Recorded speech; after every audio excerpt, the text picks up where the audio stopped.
Alright, I'm just gonna sneak by you guys there. Okay.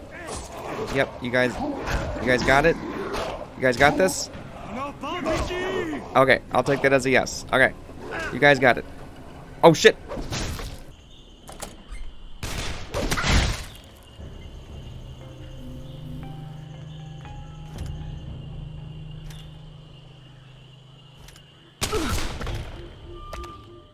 Dead Island and Dead Island Riptide were both developed by Techland, the former releasing in 2011 and the latter releasing in 2013.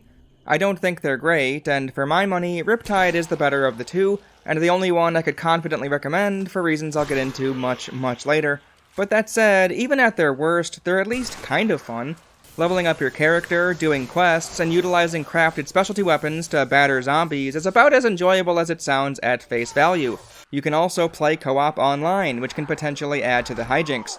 However, these days, if you want to do everything I just said, you might as well play Dying Light. Dying Light is also a Techland creation, releasing in 2015 with their new publishing label, Warner Bros. Studios.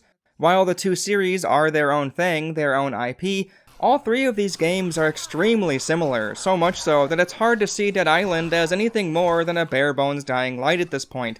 Besides a facet of the melee combat and the beach setting itself, if you've managed to avoid it for this long, I don't think you're missing out on much if you skip Dead Island. The only people I could hesitantly recommend it to are die-hard zombie game fans who want to see every zombie outbreak story, who have already played and loved Dying Light. Now, I know what you might be thinking. Why aren't you viewing this game as a standalone work of art, a product of its time?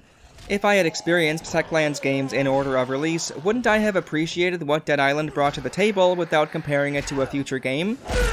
Yes, to an extent that is correct. I wouldn't have had the mostly same but better visuals, the better world design, better traversal system, better enemies, characters, cutscenes, and voice acting to contrast this against. The problem is, I still would have viewed it negatively because Dead Island, for the most part, simply isn't very good. It's true, if I had played this in 2011, I wouldn't have had the one-to-one comparison of a good open-world zombie game to a mediocre one, but I would have had plenty of other games to use as reference to highlight the many ways in which Dead Island stumbles. Oblivion, Fallout 3, and New Vegas have far better open worlds and quest designs. BioShock 1 and 2 offer a more thought-out immersive first-person experience with a better setting and use for its backstory. Dead Space and Resident Evil 4 show what a great action horror game can be. Hell, Resident Evil 5 demonstrates what a great co-op action game can be. And Dead Rising 1 and 2 showed what a good non-linear zombie title could look like. So even though I might bring up Dying Light here and there in this video, it's not because I can't find other games to contrast Dead Island to, it's because showcasing the differences, specifically the weaknesses of Dead Island that were turned into strengths in Dying Light, is so much more interesting.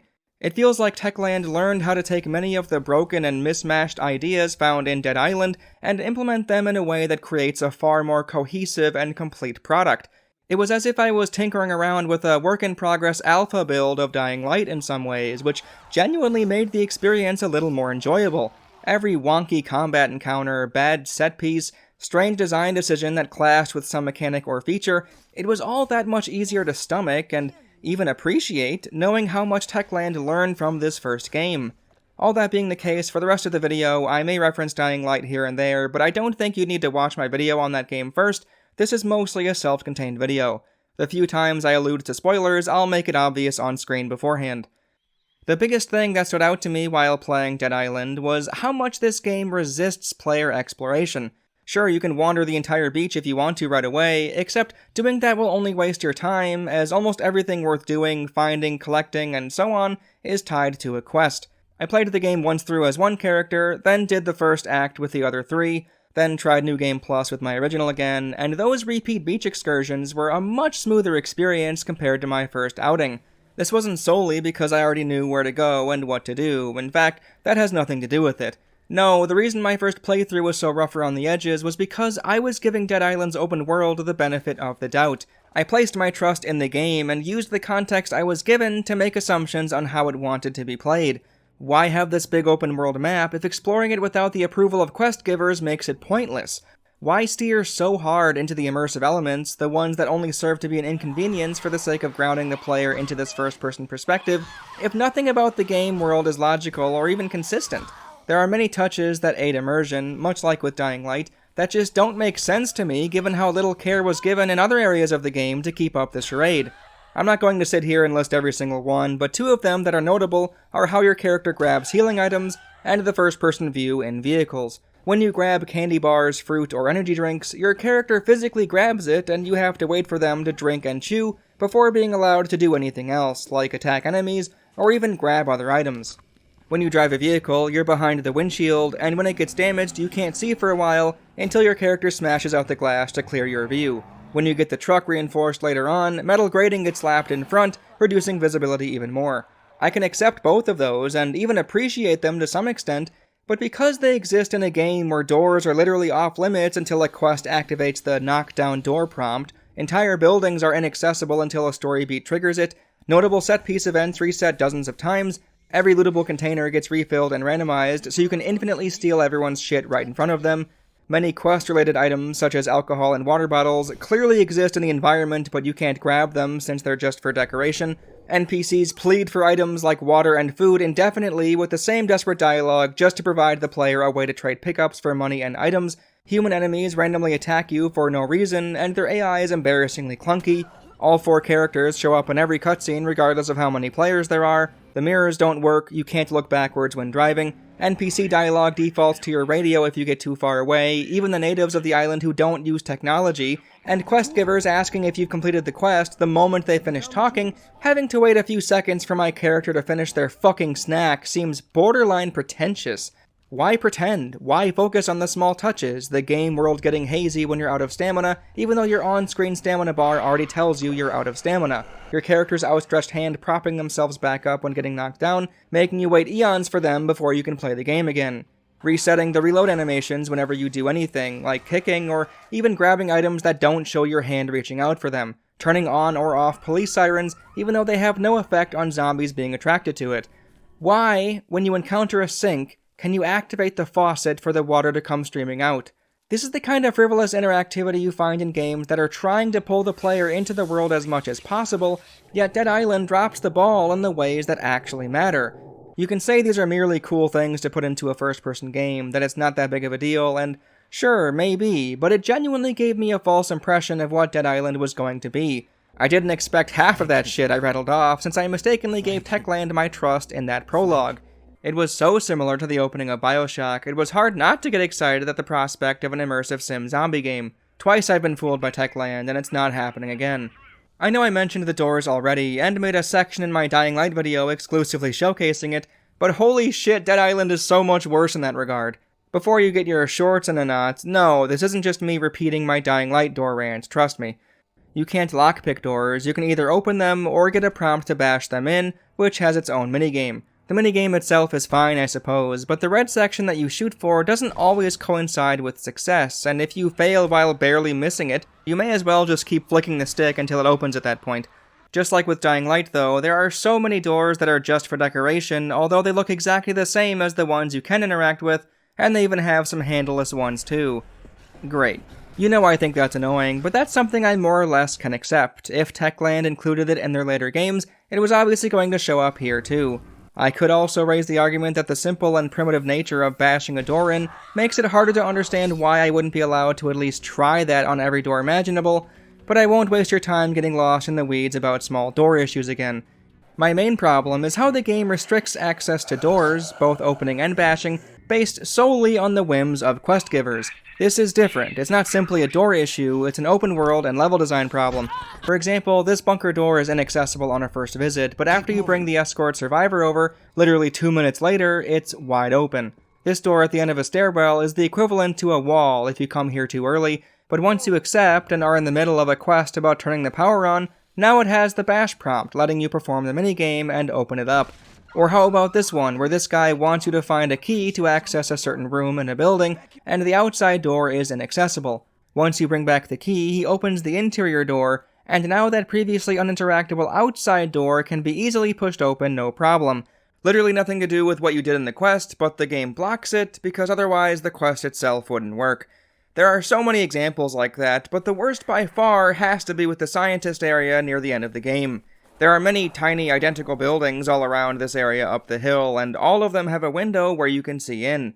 There's the similar looking entryway, some lootable objects, and some appear to have a door that can be bashed in. None of these are available to you right away, none of their many doors can be interacted with at all. There is one that has a glass sunroof which you can break and enter in that way, which is weird, since that's the only one like that. Then you see this guy. You can only talk to him through a window, you can't open the door to his area. He gives you annoying and pointless side quests, which are annoying and pointless. In one of them, he asks you to check on his colleague, which magically grants you access to one of the lower buildings, the doors of which you couldn't touch before, but now can open no problem. In another quest, he asks you to search the nearby buildings for food, which means you can now attempt to bash this door in where you couldn't before. Eventually, he asks you to send a goodbye email to his family before he turns into a zombie, which is already kind of goofy, as I unknowingly left his computer a shell of itself when I scavenged from it earlier, but anyway, after you do another main story quest, or simply wait enough time and come back, he isn't in the window. Now, however, you can walk into his house. This is so bizarre to me, since why keep this area off limits until now, when he isn't even a zombie encounter, there are no unique items in this building, and in so many other areas of the game, NPCs stand around without obvious walls between you and them. It all feels so arbitrary. What's more, after you do the jungle arena fight, which is awful, or maybe after this scientist guy dies, I don't know, another of the buildings opens up, randomly, for no reason. I think another one opens when you get a quest from a scientist back at the lab too, and maybe another, I don't know, it's hard to keep track, they all look so similar. Even though none of them, besides the sunroof access one, could be touched initially, all of them slowly open up as you do quests. This just highlights both of my main criticisms of the game, that exploring on your own will ultimately waste your time, and that the game world isn't coherent or consistent. Me poking around these buildings for 10 minutes was all for nothing. I should have known at this point if there was a place worth looting, the game would likely send me there when it decides I'm ready. What makes this all the worse is the solution is so obvious. When a player tries to open a door, say it's locked, then have this quest giver give you the keys one at a time, the final one being on his corpse after he turns into a zombie. There you go, now a player won't waste their time investigating these buildings looking for an entrance, and them being opened with a key makes the logistics of their staggered accessibility far more coherent. Like, it's so fucking simple, it's painful. Why would Techland instead design it the way they did? If you think that's somehow too much work, or out of the question, in a one-off side quest where you break into a building in an attempt at opening it up from the inside, the thug zombie in there drops a key for you to use on the front door. This one could have easily been replaced with a barricade, like so many other doors, it would have made so much more sense here, but no, this one gets a key, but not the buildings near this stupid scientist. Listen, it's not like I can't suspend my disbelief. For example, the city houses a lot more instances of doors being off limits, but that's a lot more understandable. They're trying to make a big urban map. It's a necessary evil, something you more or less have to accept for the scale of it all to work. At least that's how I rationalize it.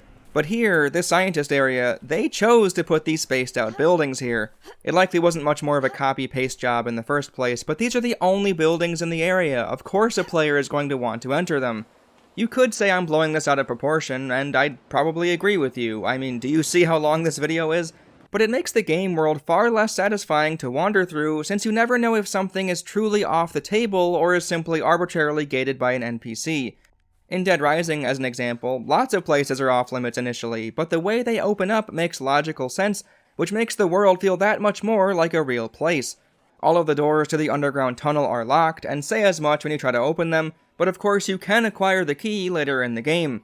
The gates that close off the entrance plaza make sense. Everyone in the beginning was huddled in that area for safety. Brad removes those blocked pathways when he needs to access those areas in the main story.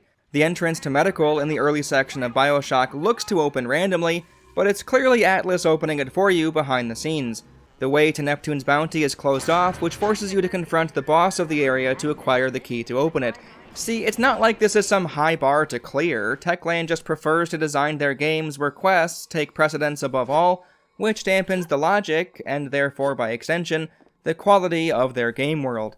In terms of open world exploration, I should mention up front that yes, there are some unique things to find in the world of Dead Island, and a few of them are in areas you don't need a quest giver's permission to get to.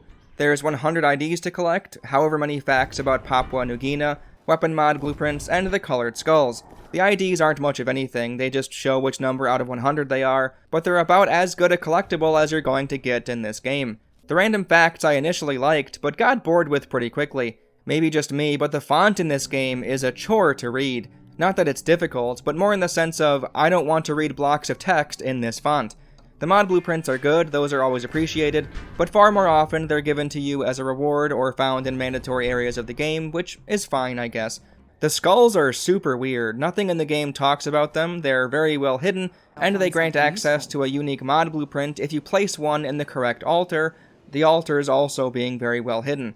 To me, none of this is enough. For an open world map to be worthwhile, there has to be a chance to stumble onto some unique item, enemy, puzzle, or a dungeon by virtue of exploration. It does seem like they tried to spice up the world with a few of the scattered quests, but most of those are honestly so boring and one-dimensional, they barely register as anything more than the Dead Rising 4 Radiant quest garbage. With how similar Dead Island and Dying Light are, you might be wondering why this is such a big issue with this game over the other. Why I can seemingly excuse this with Dying Light, but not Dead Island. That's simple. Dying Light had quarantine zones and airdrops, both of which get activated after a main quest, then remain active in the world for the player to do or not do. You don't have to chase after any airdrops after the scripted mandatory one, nor do you have to do quarantine zones at all, but both of those were reasons why that game world was so captivating. Even ignoring the better movement system to traverse it, Haran is head and shoulders above Banoi thanks to the isolated and non-mandatory nature of the spur-of-the-moment quasi-races and the thematically appropriate in-world dungeons. There's nothing like that in Dead Island, and because weapons scale up linearly, there aren't any named or stronger variants of enemies to come across, and most of the scenarios you'll encounter are dull, this already flat world is that much more boring to explore. I'll get to the quests and everything else I briefly mentioned soon, but I will say, it's probably a lot easier to construct interesting scenarios with fantasy settings or even post-apocalyptic or sci-fi ones. Being in the early stages of a zombie outbreak, I mean, how much more than rescuing survivors from zombies could there be? Maybe Dead Rising is a good example then, since the human bosses themselves offered a lot of variety, and the way to take them down wasn't simply shooting them a bunch of times with a gun. I'm getting ahead of myself here, I'll just sum it up with this.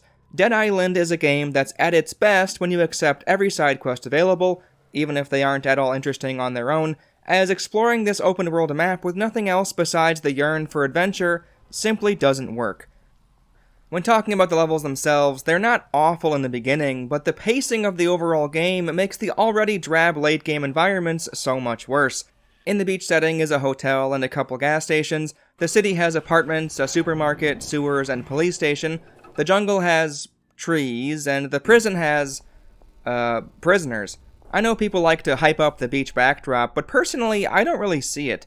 I can understand liking it for being a little different than what other action horror games provide, but it's just a bunch of bungalows, most of which are inexplicably off-limits, and some knee-deep pools. It's a vacation destination, why not throw in a casino or water park or cruise ship or something to spice it up? You can't slide down the water slides, and zombies don't even die if their head falls under the surface of the water. They can't drown, so even the water in this vacation setting isn't taken advantage of. Maybe Techland just liked the visual of zombies rising from underwater, I don't know. To some extent, I get it, it does look neat, but this setting needed more to sell me on it, and the water not being a factor in combat was disappointing. It's pretty sad that the gas stations were practically an oasis, since they're the only thing that broke up the monotony of this beach. Seriously, there are even some boats and docks near the coast, and the docks never have anything good, the boats aren't even able to be looted. Insane, how utterly boring. This is what I'm talking about. In any other open world game, there would definitely be some goodies and a unique item or two to reward a player for venturing out near the edge of the map. Nah, instead it's nothing, and the game will simply tell you you're leaving the play area. Whoopee! The hotel is fine, but that feels more like a dungeon of sorts, given that it's not an area to discover on your own, it's a mandated clearing for a story quest. The same goes for the city police station and supermarket, however, those are a little less fun, given the many gun-wielding human enemies that dwell within their walls. The weather effects in the city itself are really impressive. Sure, the original game doesn't look quite as good as this, the remaster helped the rain and wind effects look a lot better, but still, even just a simple storm is better than the constant sunshine of the beach. The jungle as a whole is pretty rough. I totally get what they were going for, it connects well with the lore in my opinion, or at least the idea of it is cool, but it's not a fun area to explore. I have a distaste for woodsy settings in any game not named Darkwood, so already I'm not as interested, but there's just not as much room for interesting level design here. Roads lead to some clearings of trees where zombies or humans are, there's the comical scenario with the downed plane that I'll talk about later, and a combat arena or two. Then you go to the scientist area, which I've already gone through how poorly some of that section is handled. Then you go to prison. This game overstays its welcome, and it's not that I'm saying that, as Dying Light didn't give me that feeling at all, and that took nearly 80 hours with the DLC, and Dead Island took 25 for a full playthrough. I would say they should have scrapped the jungle and prison sections entirely, as there were already plenty of silly issues in those areas anyway, to focus on the beach and the city. However, with the story being one of the most mid parts of this game, maybe it was for the best, since the jungle and prison are kind of necessary for it all to work in the end. The looting as a whole is mostly unrewarding, but it's not too different from Dying Light in that regard. You're unlikely to find anything super unique or rare, just appropriately scaled weapons, and endlessly refilled cabinets and containers. Where it's worse, though, is with the surrounding context of this specific zombie backdrop. First of all, in a game like BioShock, sure, it might make sense to start snatching everything around you. You're a fish out of water, no pun intended, and the setting you're arriving in has visibly gone to hell and anarchy reigns. Here, though, from our character's perspective, not 24 hours have gone by, and they're confidently stealing other people's wallets. There's no day-night cycle, so who knows how much time canonically is passing while you're on the island, but even if it's as much as a week or a month, why would the scientists let me steal their computer parts right in front of them? Oh, you found a new group of survivors trying their best to stay alive? Take all their shit while they blankly stare at you. This your fruit? I think I'll take it.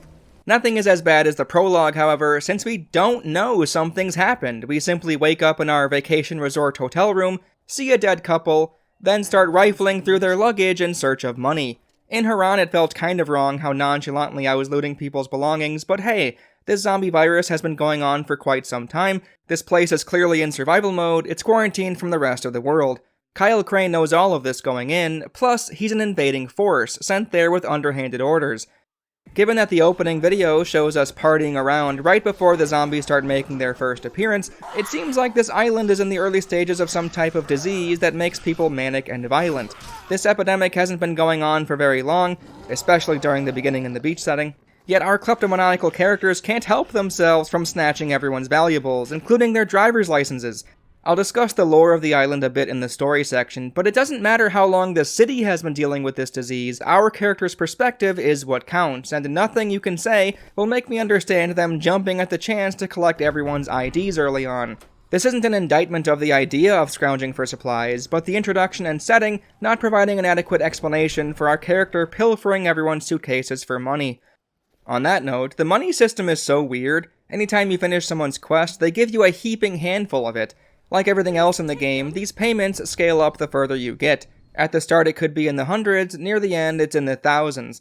While it does make more logical sense than them dishing out a sick new mod blueprint, the idea that everyone has stacks of dollar bills to give to any would-be do-gooders is really funny to me. I mean, I get it, a reward for doing a quest is nice, but many of them defaulting to cold hard cash feels incredibly silly. Oh, you just brought back a will from my brother written in blood? I don't remember talking to you before, or asking you to do this, but here's $600. I'd imagine the fact that money is used to repair weapons, upgrade them, and craft blueprints meant the designers felt the need to forego believability for the sake of constant player progression. That seems to be a very familiar reoccurring problem in so many games. To contrast this with BioShock again, the money there is diegetically appropriate. The vending machines are where you spent it, which is also where the Rapture populace would have spent it too. Here, while the merchants trying to make a quick buck make logical sense, the dollar bills being the window dressing for workbench points doesn't. Again, I don't feel the need to bang on with this issue, since clearly Techland didn't love this system either, given that Dying Light did away with it, but at the very least, to its credit, money is more important in Dead Island than in Dying Light. Also, to their credit, I found the vendors themselves more useful here than in Dying Light 2. That's not a wholesale compliment though, since the reason they're so useful is because they sell medkits, and you can't craft them in this game. Besides that, the vendors still offer weapons, very overpriced for what they are usually, but I think I bought a few of them this time that were worth it near the end. I mentioned that mods and money are the usual rewards for completing quests, but you can also get weapons too. It's kind of insane that some of these people will hand over a beefy sickle or a mace or something, but what's even crazier is what happens when you have a full inventory. When you approach a weapon on the ground, for instance, and you have a full inventory, it prompts you to hold the X button to swap it out with what you're currently carrying. No prompt exists for when you get them from an NPC, it'll just fall to the ground. Sometimes it'll float above their head. Even worse though, a few NPCs live in off-limits buildings, and when you grab the weapon, It drops on the ground, forever out of your reach. How on earth could they think this was a good idea? Looking into the Toolbench nuances a little closer, I find it very interesting that to upgrade a weapon, it needs to be at 100% durability, yet adding a mod onto something lowers it by a few percentage points, causing you to repair it to 100 again before upgrading it. It's just a very odd idiosyncrasy of the workbench. Maybe it was a detail thrown in to aid believability, I don't know.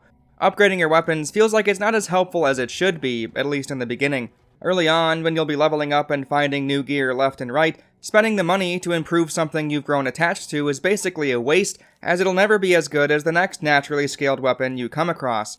Even when they're essentially the same item, the one with the higher arbitrary stat is what you'll end up going with, and the constant weapon switching gets a little tiring. For melee, it starts to balance out near the middle, where acquiring better replacements and upgrading them is spaced out fairly well, the pacing of the progression feels about right, but the late game and new game plus is where the whole system gets skewed in the opposite way. Because you need more and more experience to level up the higher you get, and New Game Plus doesn't proportionally scale experience gained from quests to your level, you'll likely be stuck in the late 30s and low 40s for quite a while. This means the weapons you come across in locked chests or as rewards aren't scaling up either, since those are tied to your level. At that point, you'll likely have your inventory upgraded all the way, as that's all you can really do to give yourself the best possible damage output, and then all money acquired simply becomes the middleman to repair your gear. All weapons in the game, besides a handful of starting stuff like shovels, sticks, and paddles, never truly break. When their durability reaches a low enough percentage, their damage output becomes pitifully low. Something that stuck out to me as odd was that paddles and oars are off-limits for modding, upgrading, and even repairing. They'll likely be some of the first items you find and utilize to bash a zombie's brain in, and when the first workbench becomes available, that's probably what you'll be holding in your inventory. These particular items, over everything else, are the ones that are meant to be disposable? It already felt wrong that a shovel is worse than certain types of blunt objects, both in damage and in the sense that they can actually break, but given that many attribute this game's appeal to the beach setting, not extending that gimmick to the weapons seems a bit short-sighted. You're heavy-handedly incentivized to use anything other than the beach-themed items like oars and paddles, discarding them the moment you find something better early on, and not even giving them a second glance an hour or two in. Like I said before, I just don't think this setting was appropriately capitalized on. The stats themselves are, at the very least, kind of confusing. DPS is at the top, and for most of my first playthrough, that's all I really used to determine what weapons to keep. I figured that was the main damage number, but there's a second number, Force I think it's called, which I assume determines knockback maybe? High Force numbers with low DPS are generally found in larger weapons with longer reaches and slower swings. Considering the vast majority of my playtime I was getting frustrated with my character's pathetically short reach on her swings, maybe I should have given more respect to the bigger weapons that had a low DPS. Nah, even with a bat, the thug zombies can still hit you when they're out of your reach. Fucking ridiculous, man. No way is their arm as long as my arm plus a bat. Maybe that's why in Dying Light, Techland gave them a huge mallet to keep the prodding slow giant that's risky to get close to, but make their reach more understandable at a glance. Anyway, after spending more time with the blunt weapons using the analog controls, I came around to them in the end, but considering they cost more stamina to swing and have a lower DPS stat, it's all too easy to run out of energy when in combat with a group of foes. The melee combat is one of the game's unique selling points, but I didn't think as much on my first playthrough because I was using the digital controls.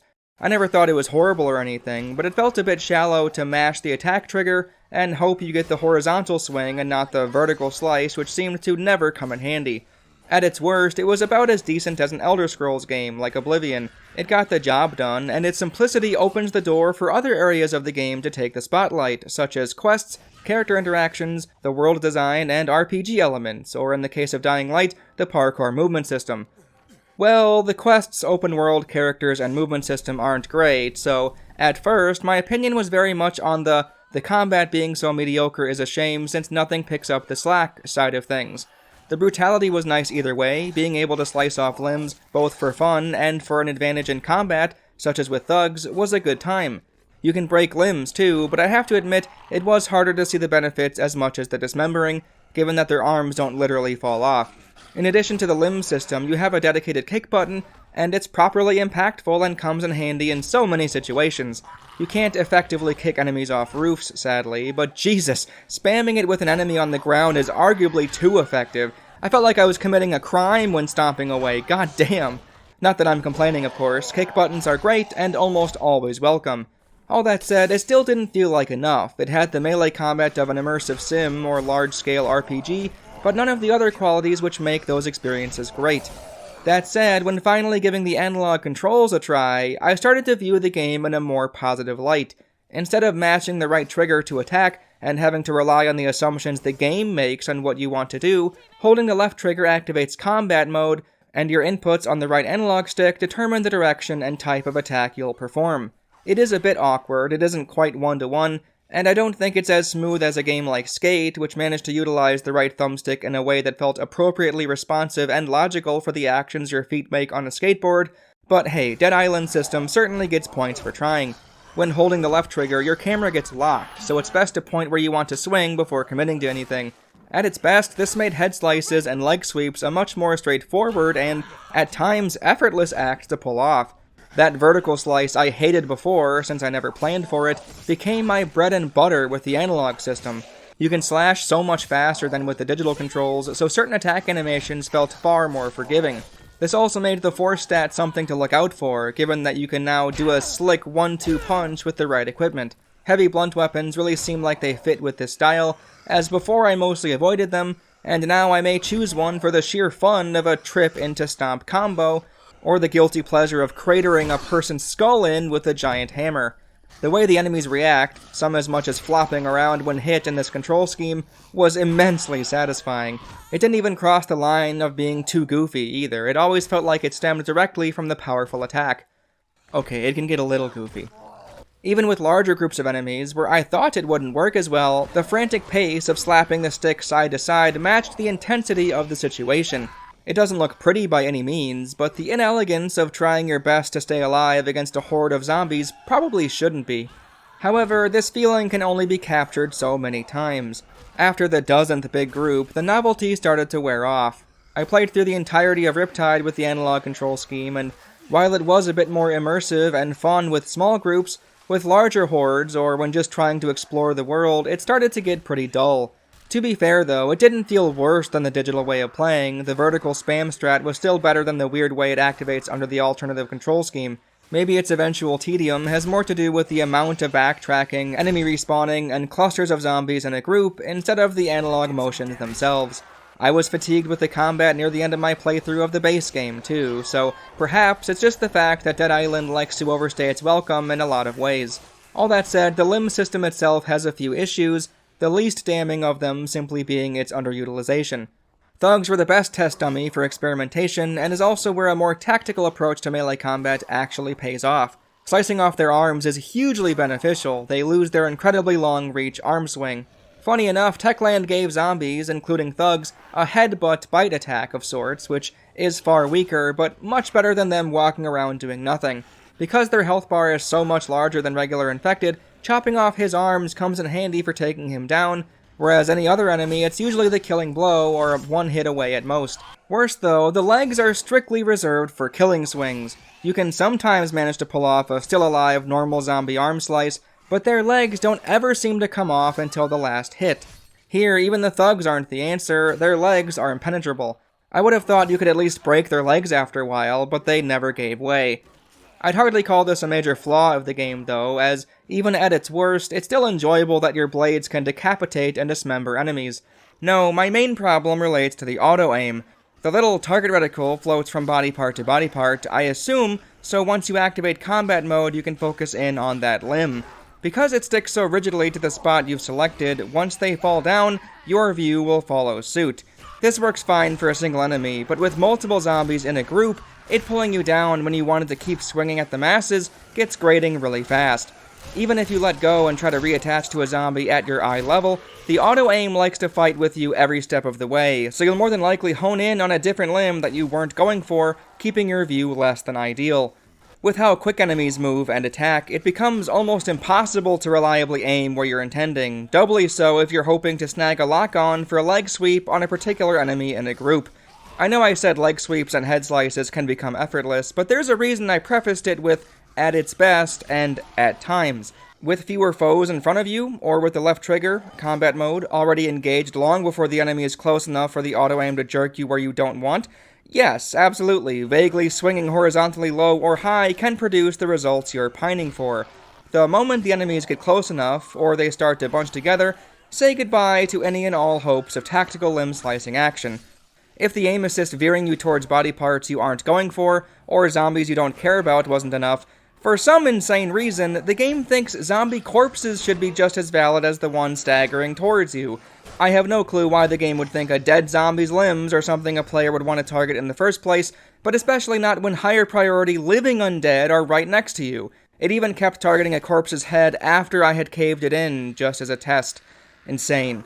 As bad as all that is, I also have a suspicion the analog melee combat was one of the reasons the gun aim assist is so bad. I'll talk about the shooting side of things in a moment, but if the horrid gunplay stemmed from the focus on the limb system, it's a pretty big mark against it. With both control schemes, one of the main things that got on my nerves was the deceiving reach of your swings.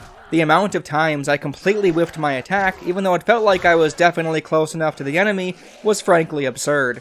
If the hitboxes are appropriately mapped to each weapon model, which could definitely be the case, I don't know, then I'd argue they should have extended the invisible damage geometry by a few more inches. This isn't a competitive multiplayer game, so giving the player a slight edge against computer-controlled enemies would be a fine consideration to make. Anything to avoid this.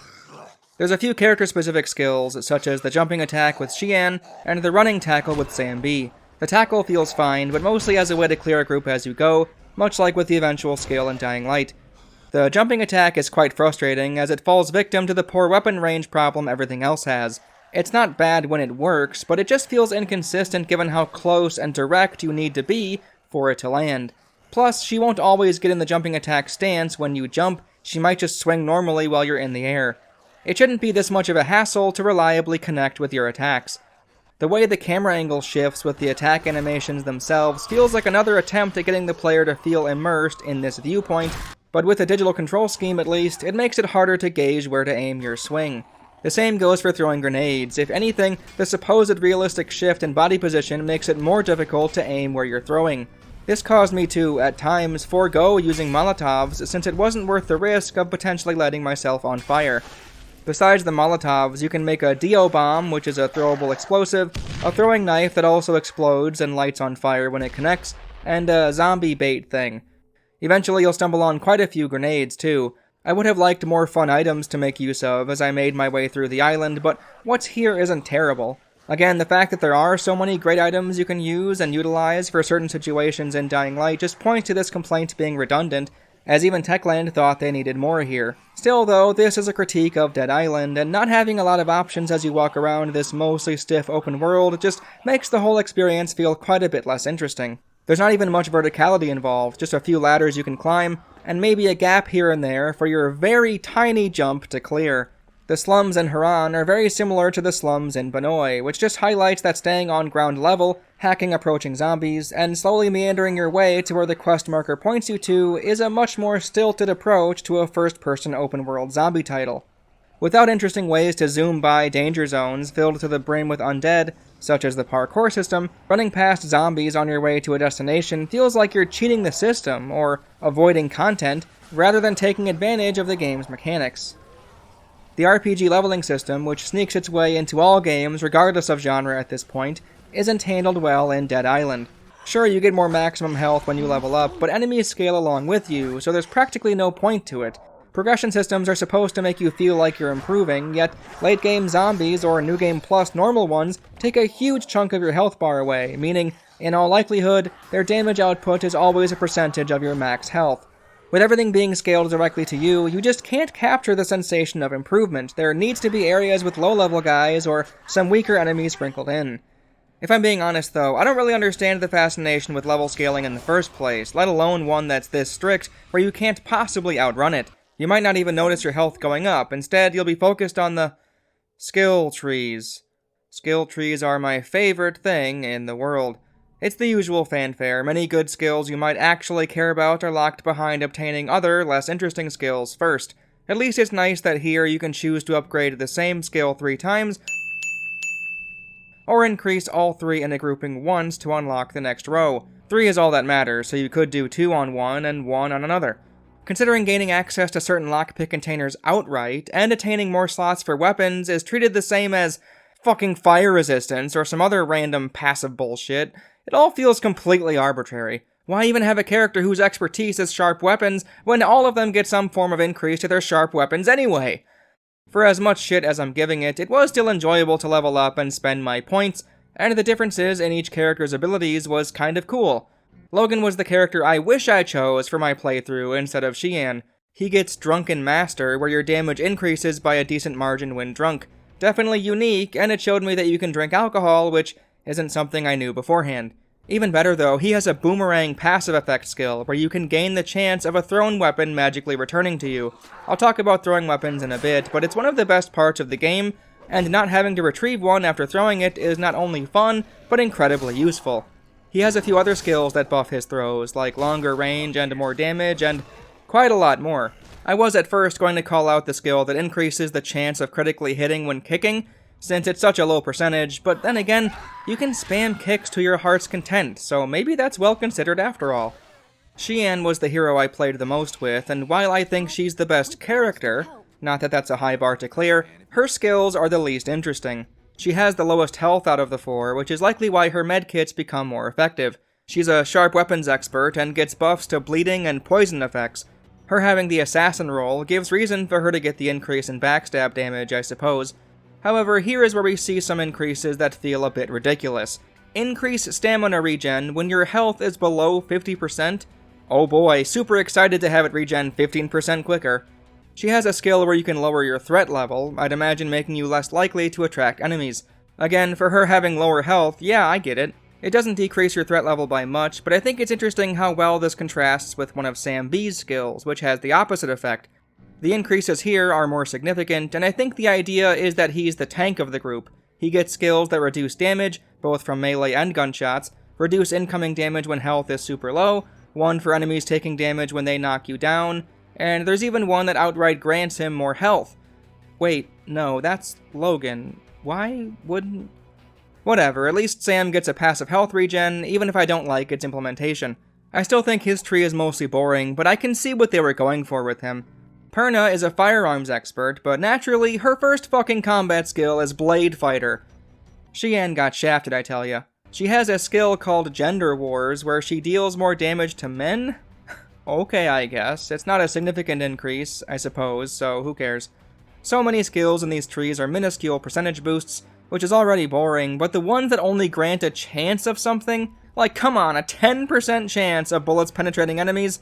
Fuck off. She has some skills that buff other team members, including her Fury, which I'll get to in a minute, so it's kind of neat that she's the de facto utility character for co-op sessions. All of the combat trees for every character grant access to the Stomp ability, which lets you crush a zombie's head in when they're down. That's the middle skill, and the last one in the tree changes it to a jumping double stomp, which is much faster.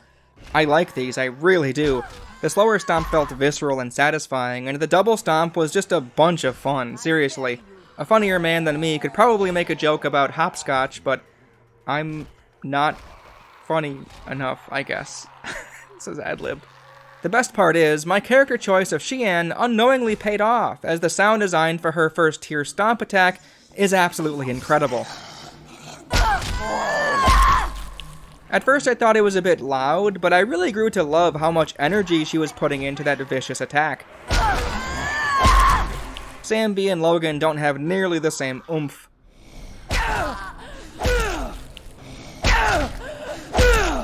The double stomp doesn't have a sound effect attached to it, which is sad, but what can you do? As much as I do love the scream, it would have been nice for them to include 2 or 3 separate sound bites for her to cycle through. Hearing the exact same one over and over got a little stale. Sadly, and I don't know how this ended up happening, Perna has the same exact audio for her tier 1 stomp.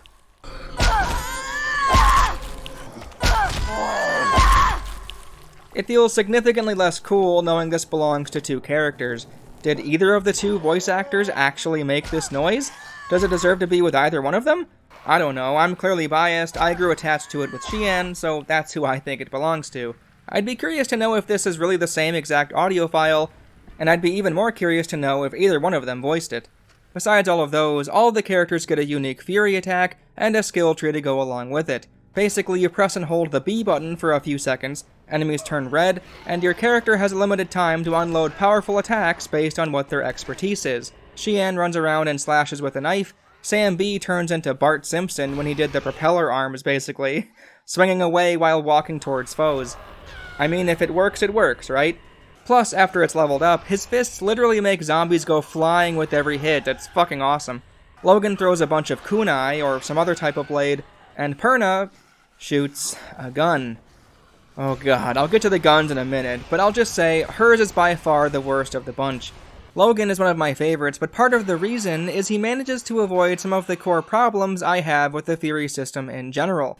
Not only do you not have to deal with the range issue, since he simply throws stuff at a safe distance, but you also get to avoid the annoyance of getting knocked over by a nearby enemy, usually a thug or ram, and completely wasting your Fury while on the ground. Eventually he can even hit multiple enemies with every flick, and it doesn't run into any auto-aim targeting nonsense unlike Perna. Again, I'll get to the guns in a minute. You don't have much time in this frenzied state, which I do think is needlessly strict, but it's nice that Xian and Sam B have ways to level up and overcome that punishing limitation. Xian can eventually move much faster, being able to reach further away enemies in the same usage, and Sam B's timer will last far longer when leveled up. The main criticism I have of Fury mode is how it's activated. You have to hold the B button for an indeterminate amount of time, but the B button is also the medkit button. There's no visual cue that shows up to tell you if you've held the B button long enough, you just hold it and hope for the best. This gels incredibly poorly with the combat scenarios you'd want to use it for. Groups of zombies and harder variants are definitely what the designers wanted you to use your Fury attacks on, since you gain an XP multiplier after you've killed enough enemies, thugs and other advanced types giving even more. So often, however, I'd be scrambling trying to activate it, only to use a medkit, or for it to take so long to trigger that my once well-timed input is now, apparently, entirely too late to be efficient. Once a single overeager zombie spots you, they're going to close the distance before you get a chance to activate it. They're just that fast.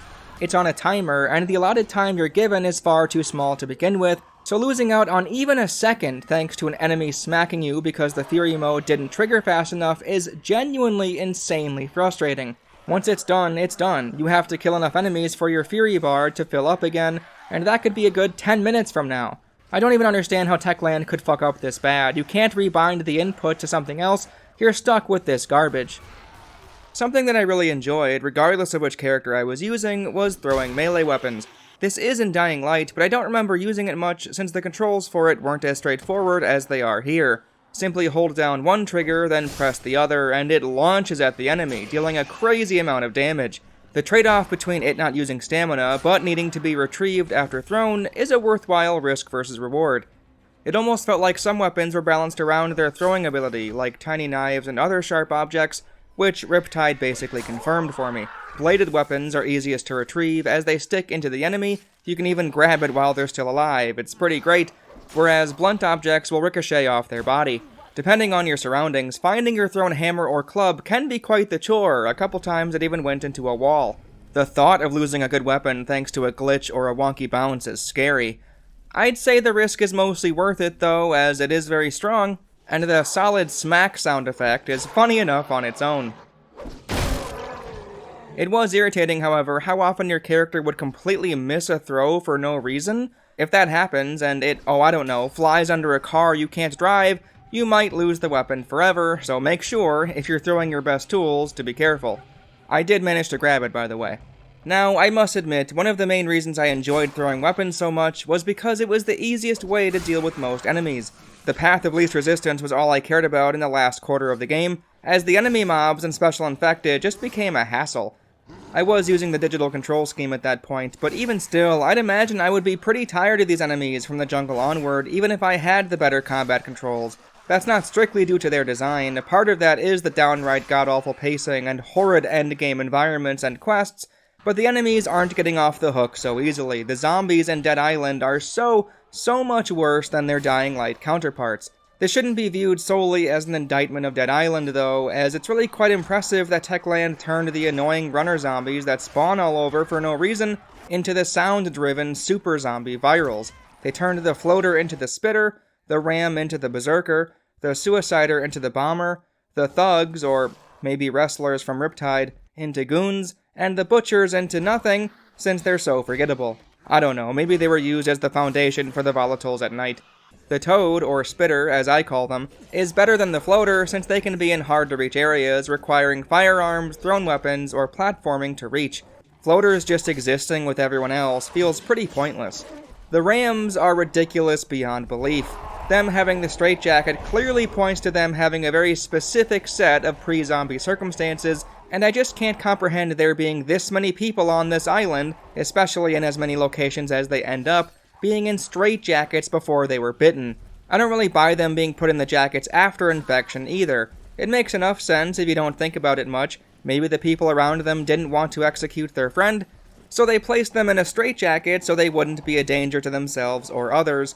But really, come on, there are way too many of them for that to be believable. Don't get me wrong, I can accept things being outlandish for the fun of it, but this game doesn't at all seem to be taking itself lightly. So often the game throws in an overly dramatic NPC world-building moment, usually someone reacting to just having murdered their family or friends after they turn into a zombie.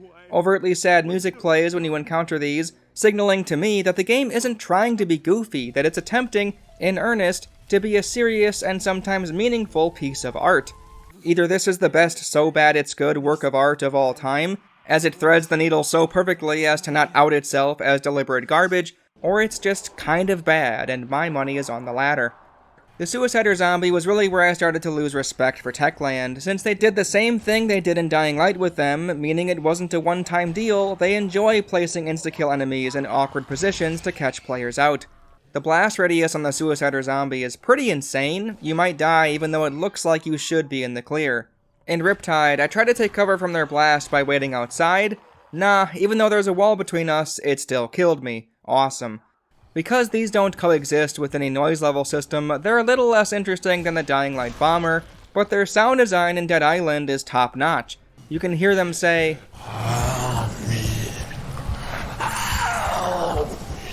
as they approach. They're clearly in a lot of pain and want their misery to end.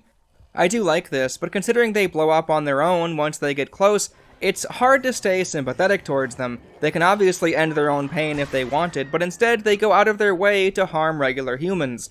Then again, maybe that's the zombie side of the coin, and the human side is the one screaming out.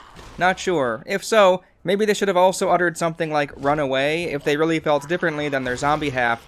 The thugs I have mostly negative feelings towards. I mean, I guess you need a slower, stronger zombie variant to spice up certain locations, but they're so boring, their screams so loud and grating, and their attacks frustrating. I've already pointed out their reach is far too long, and I've pointed out how much I hate getting knocked down in this game, and both of those combined make many quest goals annoying.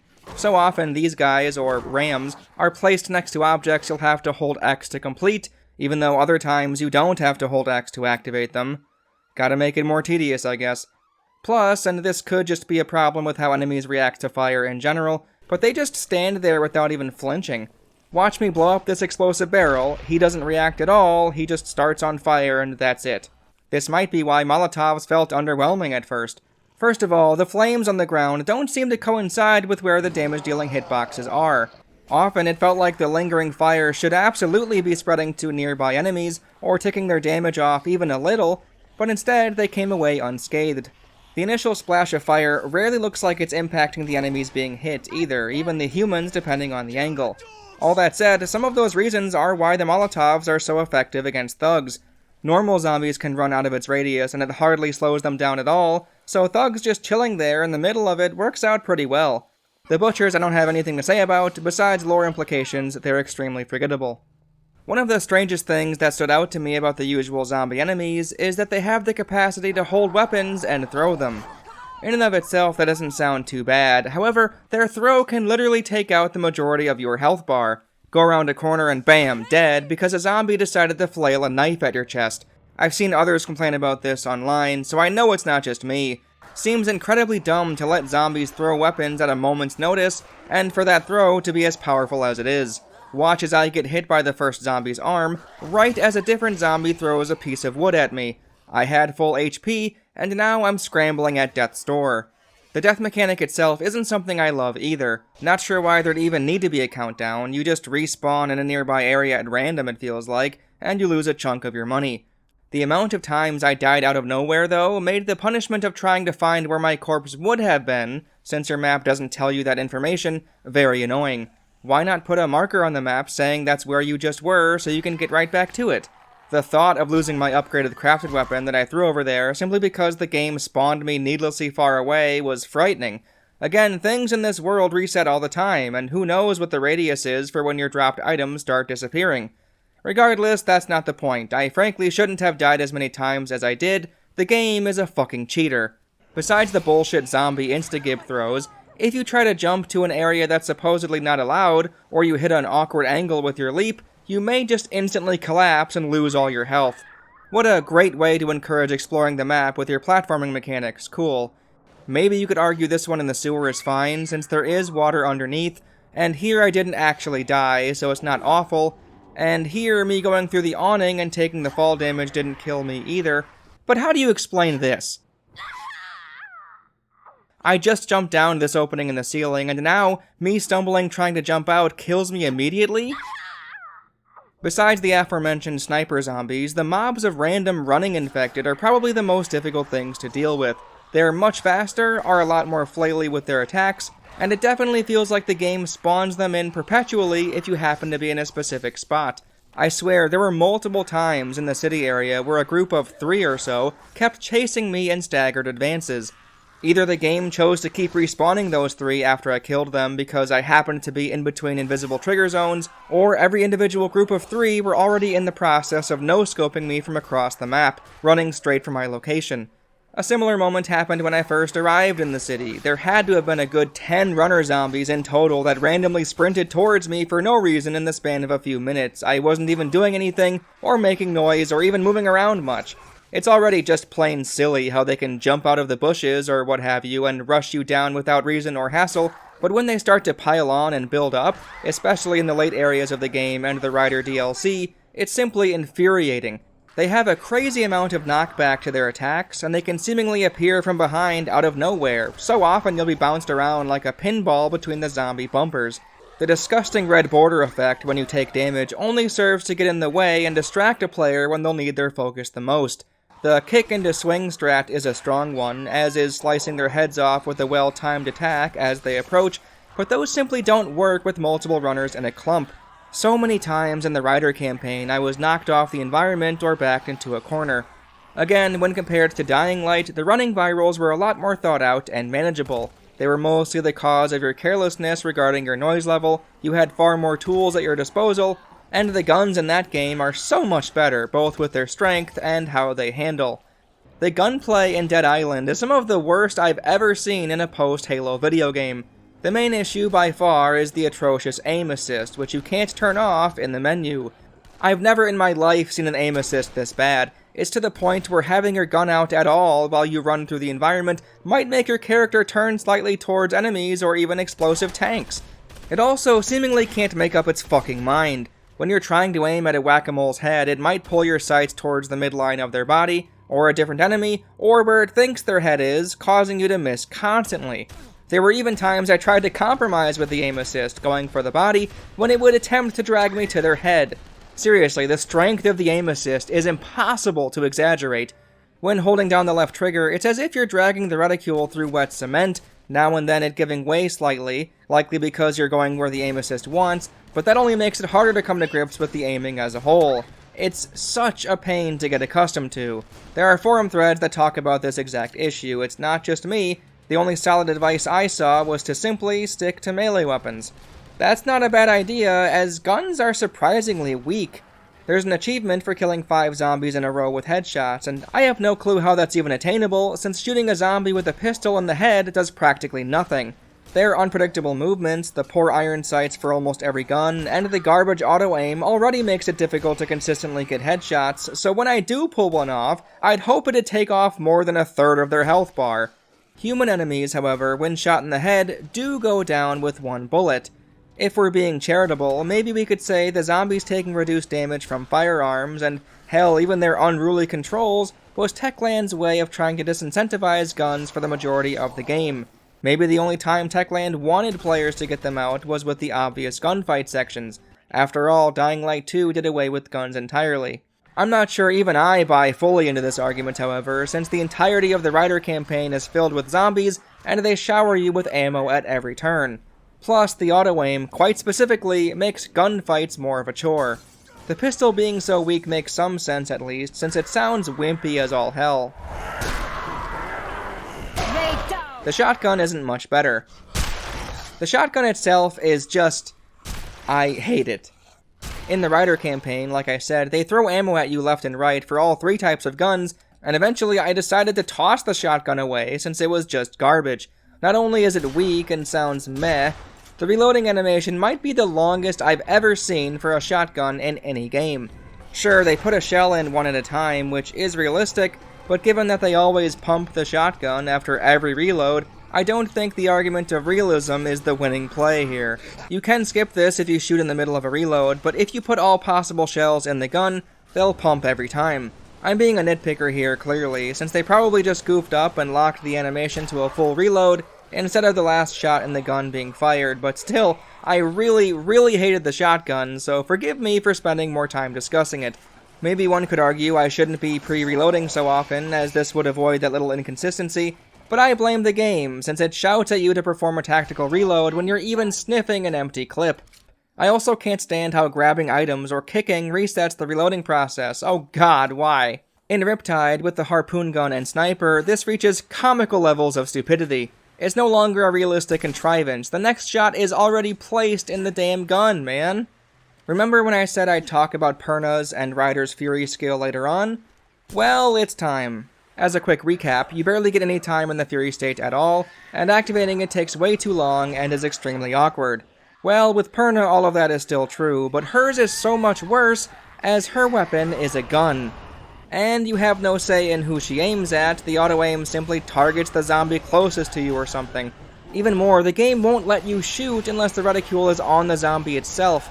Right here, I am mashing the fire button, but because it chose the zombie to my left who's on the move, it won't fire, and my Fury mode is wasted. With Ryder, there's no auto-aim, thank god, but after the first second, it slows everything down, including your reticule movement, so it's needlessly tedious to get all the enemies in the group you planned for. It's pretty absurd how basically everything related to guns in this game is garbage. Well, some rifles with solid sights were enjoyable, but that's about it. The gunfights, or rather the human enemies themselves, are preposterously bad. Enemies do take cover, but their AI literally consists of poke head out, shoot shoot shoot, go back in, poke head out, shoot shoot shoot, go back in, and repeat. That, or they'll robotically bounce between 2 places of cover for a ludicrous amount of time. It's like they have no capacity to make decisions based on the situation. The only exception seems to be if you get too close, since they do exit cover. Like, even when you throw a Molotov at them, and they're currently on fire, they may just choose to chill out in their spot. Maybe their resolve to fight is simply cult-like, as this guy, who I threw a Molotov at earlier, is still fighting me like usual, even though his skin peeled off. What the hell, man? At least pretend that you're in pain. The caveman-esque enemy intelligence makes it that much more frustrating that the auto-aim and iron sights make shooting where you want a hassle, since you'll often absolutely know where their head will end up because it's the same spot as always. In many games with auto-aim, you can abuse it by lowering and raising your aim in a quick fashion, making macro movements with the gun at your hip, then raising your gun in the general direction of an enemy, and it might just snap onto their head for you. I could get a sense that this was possible near the end of my time with the game, but honestly, it could be all in my head. Either way, I'd rather be allowed to turn it off entirely, so I can be in control of my own aim. Certain guns, mostly rifles, do come with better sights, and you definitely can notice a difference in how much easier it is to land the whack-a-mole heads, but because guns scale up in damage and you find a better one every 20 minutes, it's unlikely you'll stick with one that has a decent attachment for very long. The rifle is by far the best, and you can certainly feel flashes of brilliance in the right circumstances, but even in New Game Plus, with my best rifle, it still takes a good 5 headshots for this average walker to die. The shotgun took 2 point-blank shots to the face, in case you were wondering. A critical hit can take a thug down in one shot, but fat chance on relying on crits all day. Like with the Suicider zombie placements, Techland's scenario creation is just aggravating at times. Why, in some abandoned apartment buildings, do they have enemies placed directly behind a door that needs to be bashed open? Maybe for co-op this isn't a big deal, but single player it's pointlessly cruel. you're obviously going to end up right next to them, which will lead to you taking damage. Plus, it might cause one of them to be trapped in the door itself, which, oh god, isn't even the tip of the iceberg when it comes to glitches and bugs in this game. I'll just do a quick montage of them and move on.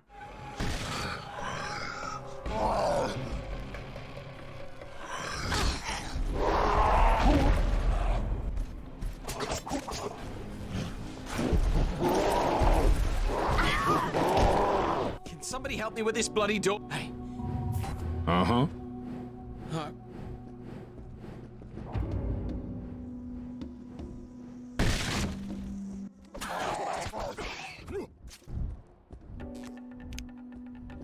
Somebody help me with this bloody door? Hey. No. Come on. What's your problem? Give me... Sure.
Because the shooting is so poor, I sometimes opted to soak up the bullets and get a clear angle to throw my melee weapons at the human enemies. That was almost always an instant kill, whereas how many bullets can't take them down?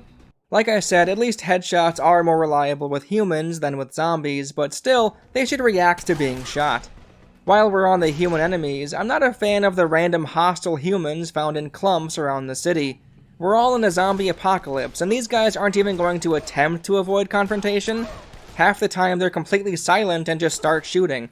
Oh, okay, I guess we're fighting. Let me get in position. Sometimes I was trying to help them fight off zombies, and they'd focus on me instead. What the fuck, man? Why wouldn't you want to work together? If you want my shit, just ask. I don't need these guns. You take them. Why on earth are they guarding the loudspeaker power switch for a random side quest? Like, dude, do you hate the church lady's voice so much that you'd murder an approaching nobody?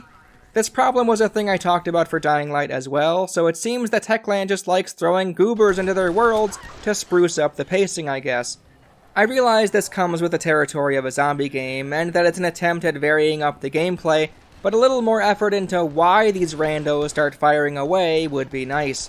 They start appearing when in the city, and they're most often in a makeshift pillow fort of sorts, and show up as skulls on the map. Hey man, that's better than them chasing at me for no reason, so I'll take it. I assume some of them are part of the Rascal Gang, but I can't imagine all of them are. In the jungle, the humans more resemble a small militia, touting assault rifles and grouped together in big combat arenas, or in small clusters near the main road to ambush you. There seems to be a spawning issue with them though, too, as the downed airplane presents a scenario that became comically stupid the more it went on. Bad AI was rampant, but seriously, multiple times I looked away to start leaving, and a couple more bad guys appeared out of thin air to start shooting at me. I had thoroughly cleared the area, there was nothing else, and then... Cut him off!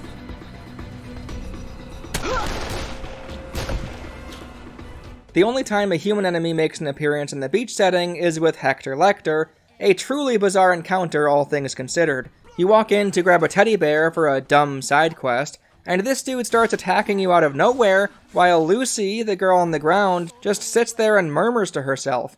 I couldn't believe what was happening, it made no sense, and the game never explained who that person was, why he was protecting the teddy bear, who Lucy is, or why she's there with him, or just anything at all. Like, Annie said she has a sister named Jenny.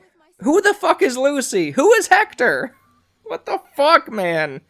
Things just sort of happen, and you have to accept it and move on. Before moving on to the quests, there's a few miscellaneous elements we need to get to first.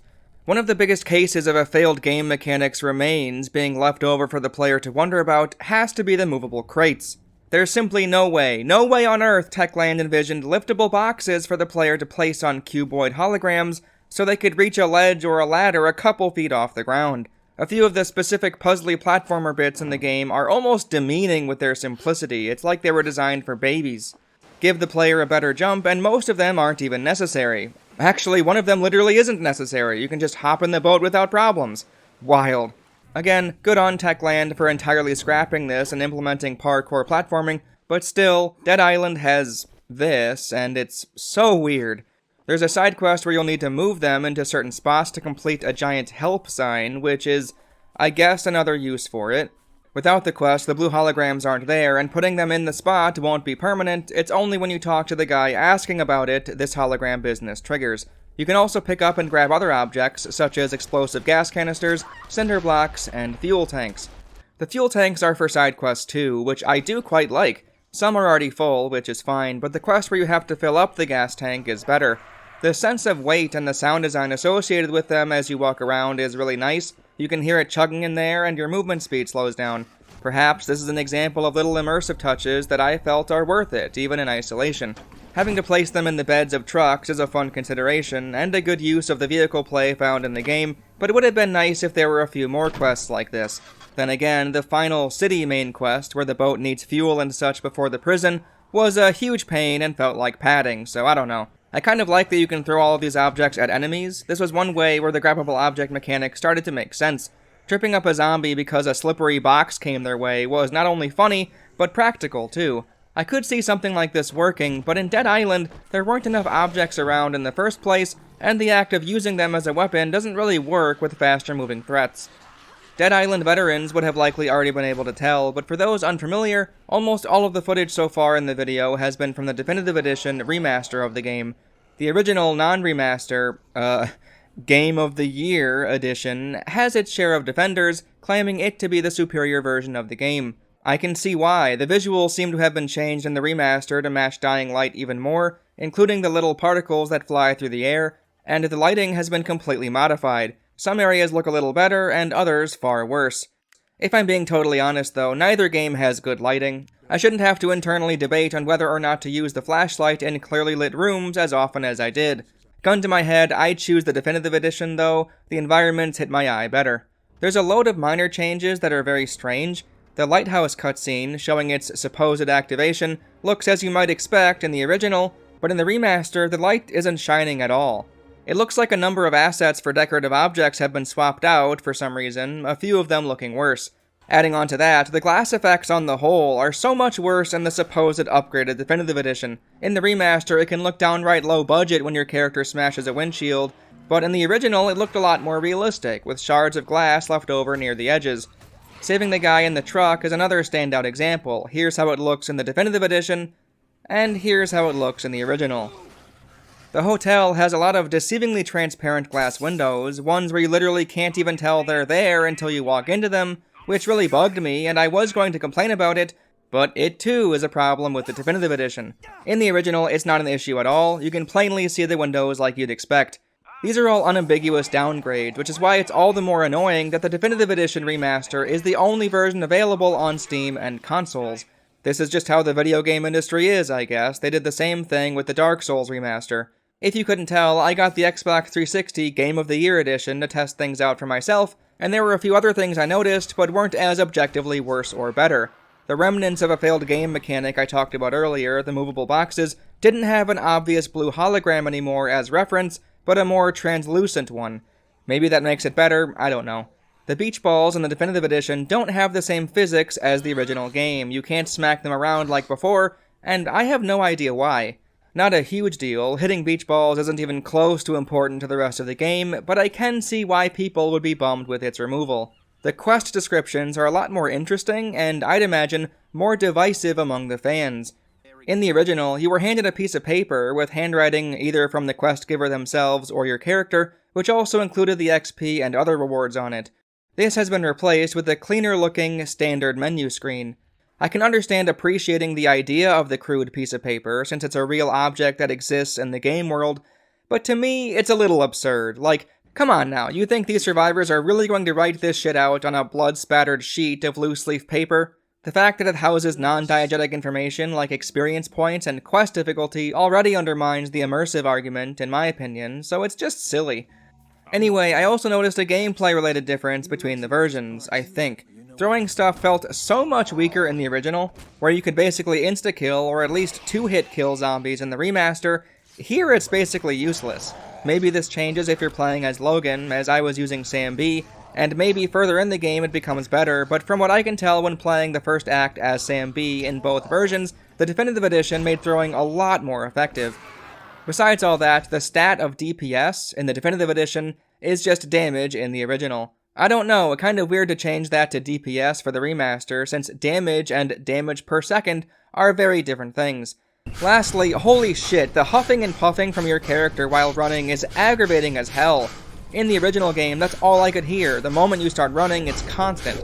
I'm very thankful they removed it in the remaster. I hated it.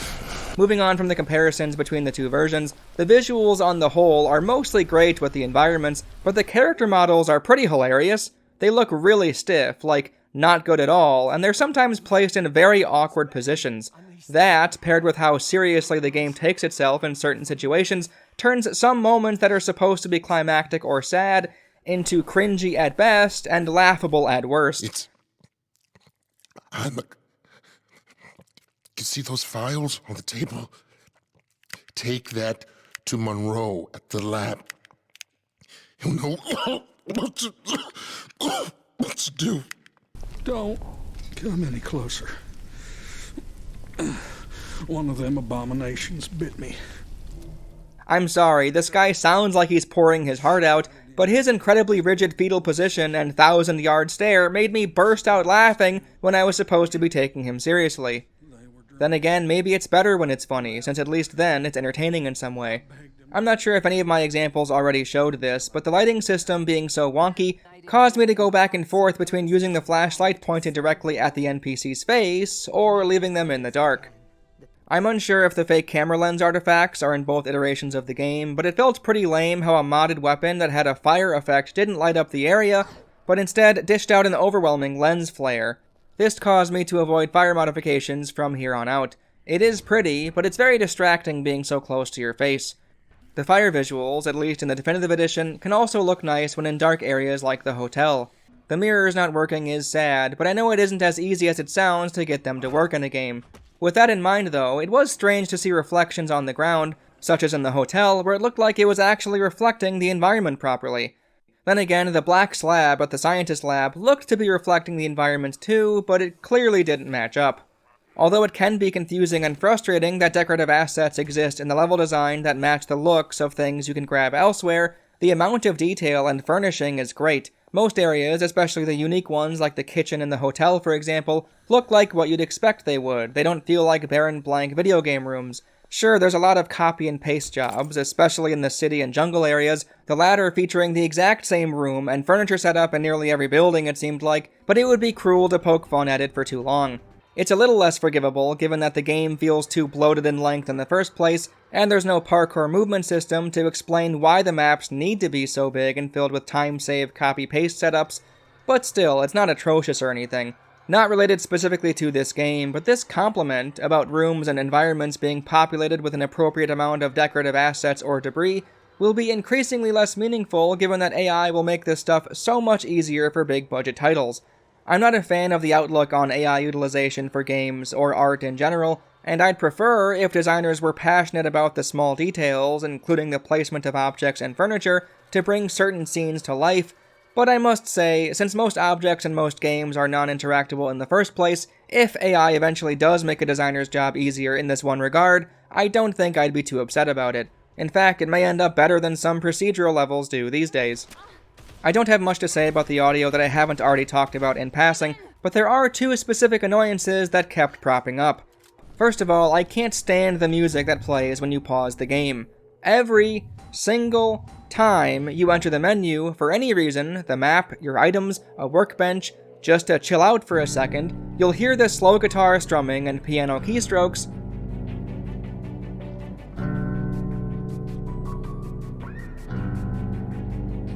which picks up the pace after a short time,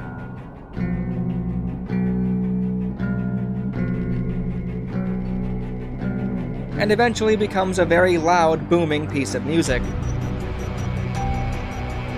There's no option to turn off the menu music specifically, and because I try to experience games the way they're made to be experienced, I couldn't bring myself to turn off all music, since who knows what effect that could have on certain situations. This means I suffered through this instrumental each and every time I so much as glanced at my inventory. Because it's an actual song that starts slow and builds up to something more, you always cut it off after you're done fiddling with the workbench or referencing the map and quest screens. Hearing the first 10 seconds of a song over and over, regardless of how good the whole piece is, will get old really fast. My second audio annoyance comes down to the NPC voice lines. Not that they aren't delivered well, no. Well, I mean sometimes yes. Where's my champagne? I want to fucking drink till I fucking drop. I'm Annie, and I'm looking for my teddy bear. I can't fall asleep without him, and I'm very tired. And those monsters keep knocking. Will you find my teddy bear? But more so, it's the fact that quest givers, and even some merchants, constantly spout lines when you're in close proximity to them. I have no idea why the vendor near the lighthouse even deserved to get dialogue. He's not a real character, and so many other salesmen in other areas of the game are completely silent. That doesn't matter, every time you walk by, he'll say, Where the hell did I put that? which almost hints at him having a quest or something, but he doesn't, as far as I can tell. Where the hell did I Where put did you that? put what, dude? He also mentions he could have blown your head off or something because you snuck up on him. Oh, don't be sneaking up on people. I could have blown your bloody head off. Whoa! Don't be sneaking up on people. I could have blown your bloody head off. Dude, fuck off! The guy who wants to repair the truck, thankfully, doesn't say anything in the Definitive Edition remaster, but in the original, he pipes up every time you walk by to say something to the effect of, I'll have this bitch running so good. The sooner you get behind the wheel of this bitch. What a creepy weirdo. I've mentioned that quest givers will ask if you've completed the quest moments after you've received it, which happens all the time, naturally. Have you found it yet? But what's more, their incessant moaning about your progress can even interrupt unique dialogue from someone else. Anne! Oh, thank you so much. You're making me dizzy. Here. If you haven't accepted a person's request, they'll usually keep asking you about it, and I don't mean every time you come back to their location. Their lines seem to reset based on how much time passes. Even though I'm listening to the audio log that the game left for me in this location, this doofus to my left keeps pestering me to help him out with something. Body, though. Mr. Anomo? We need to talk. What the hell? Proposition. Oh my God. Whoever that was. Interested in. I think I just killed her. They'll even keep up the act when you've declined their request.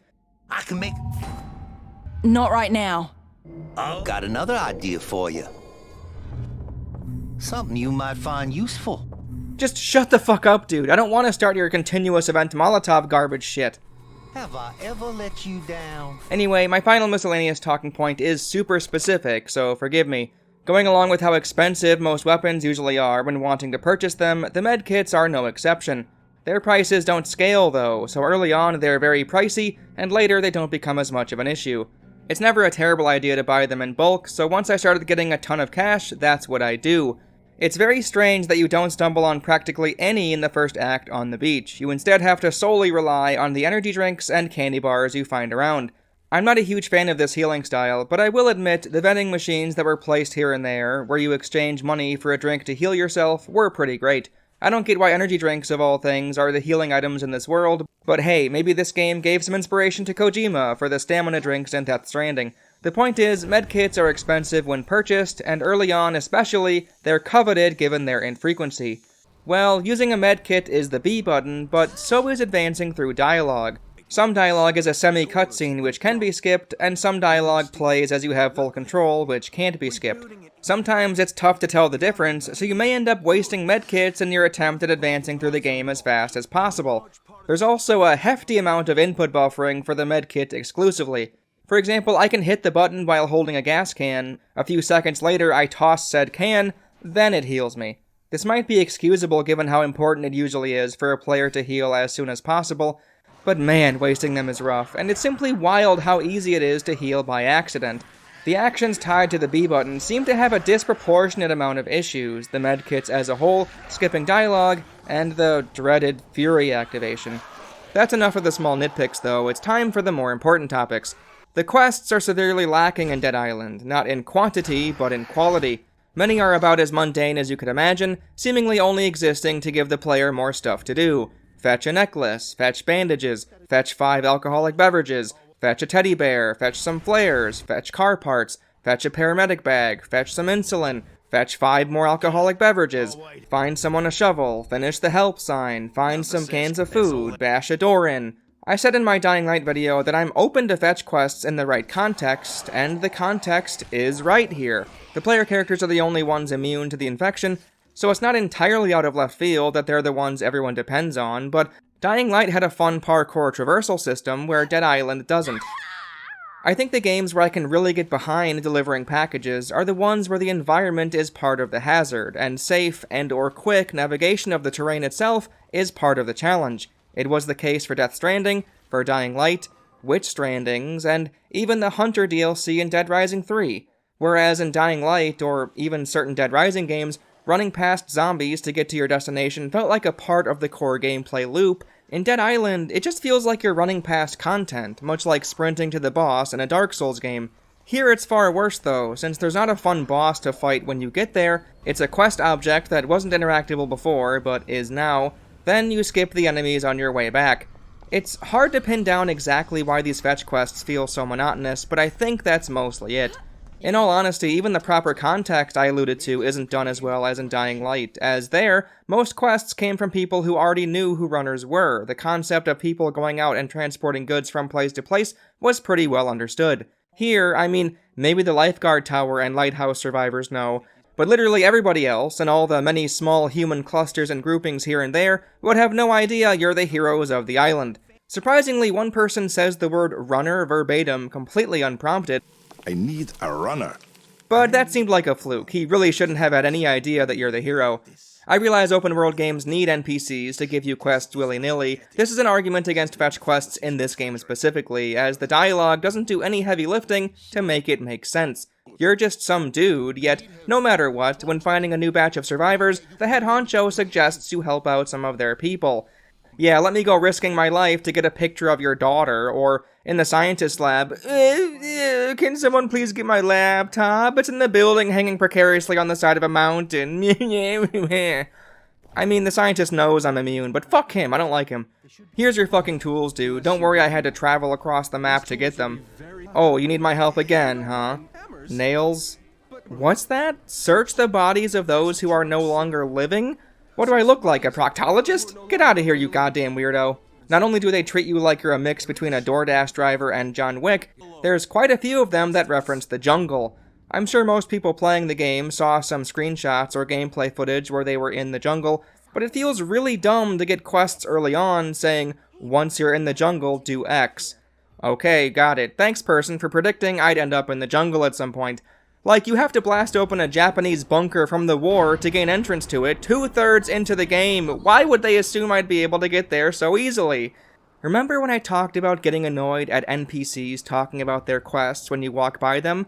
This jungle quest fucker, every single time, it's a jumbo jet, not a needle in a haystack. It's a jumbo jet, not a needle in a haystack. It's a jumbo jet, not a needle in a haystack. It's a jumbo jet, not a needle in a haystack. Listen, Monica Goldberg, I don't have access to the jungle area yet. Cool your jumbo jets! Once you get to the jungle, before even so much as, hey, who are you? What happened here? What's going on? It's, hey, you there, Olga, get us some bandages. Just incredibly low effort.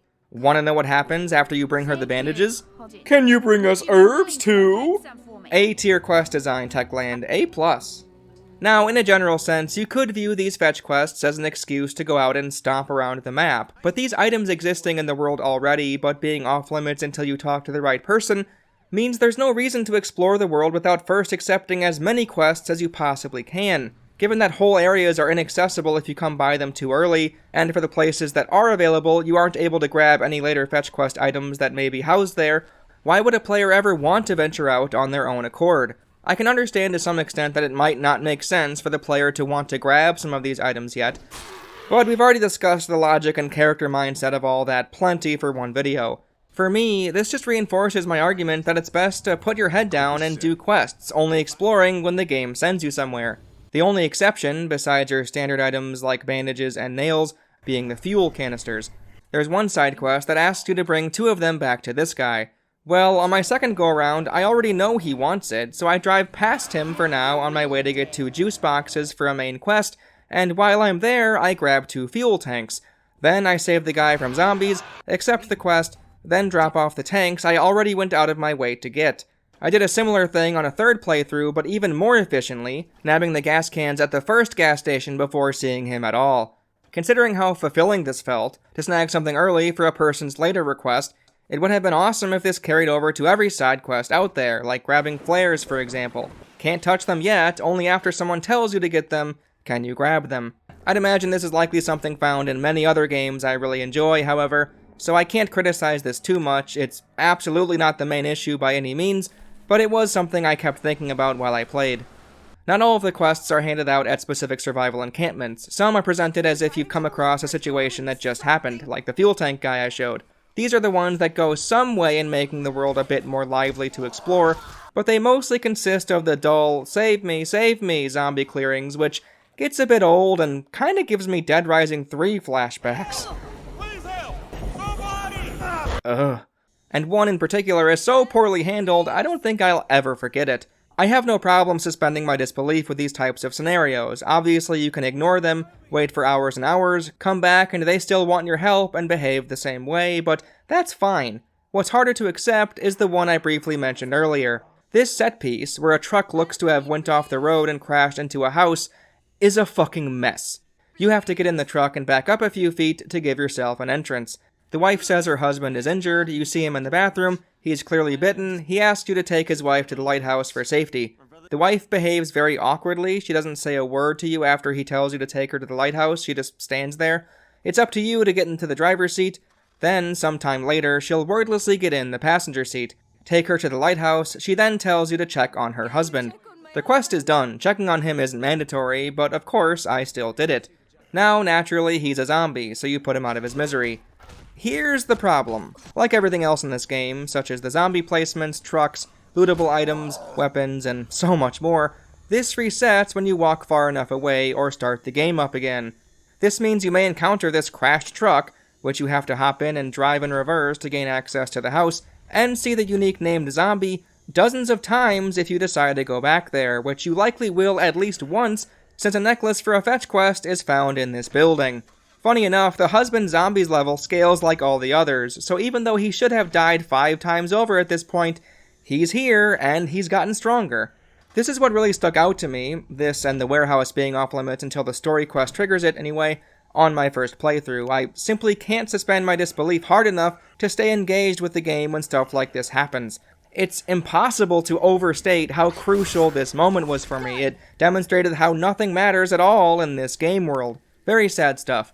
Even if you're done with that necklace fetch quest, you still might opt to come back and see this mess for the simple reason that a truck is guaranteed to be here.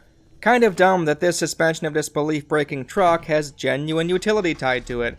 Besides the fetch quest and the help stranded survivor variety, there's also an insane amount of escort missions.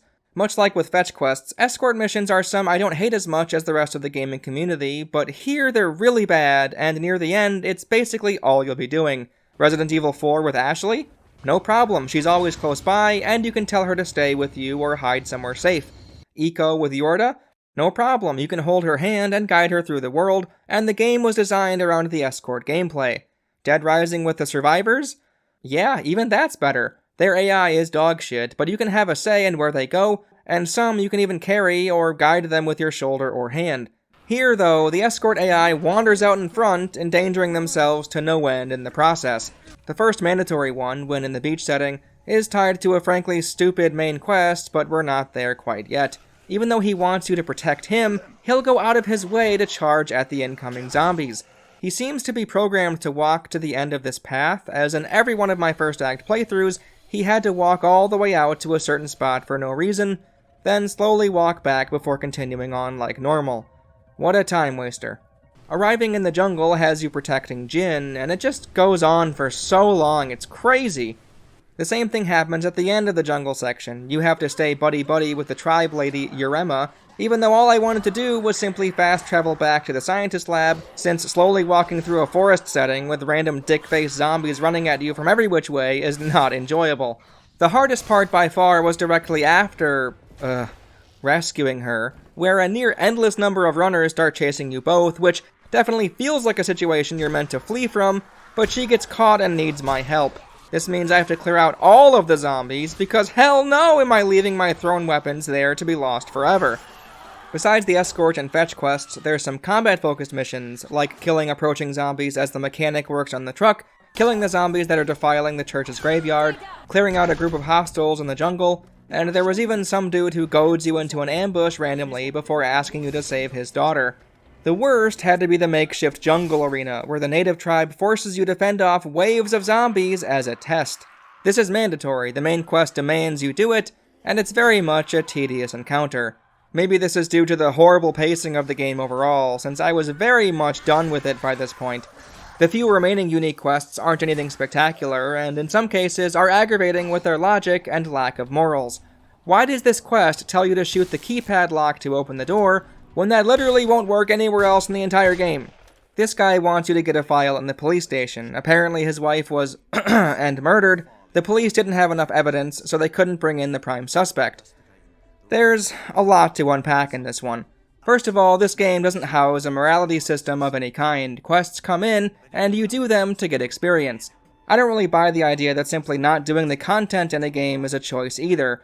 Yes, obviously you could decide not to do this quest. You could choose to turn the game off when they make you do yet another escort mission, but you aren't going to because you want to play the game. You want to do the content.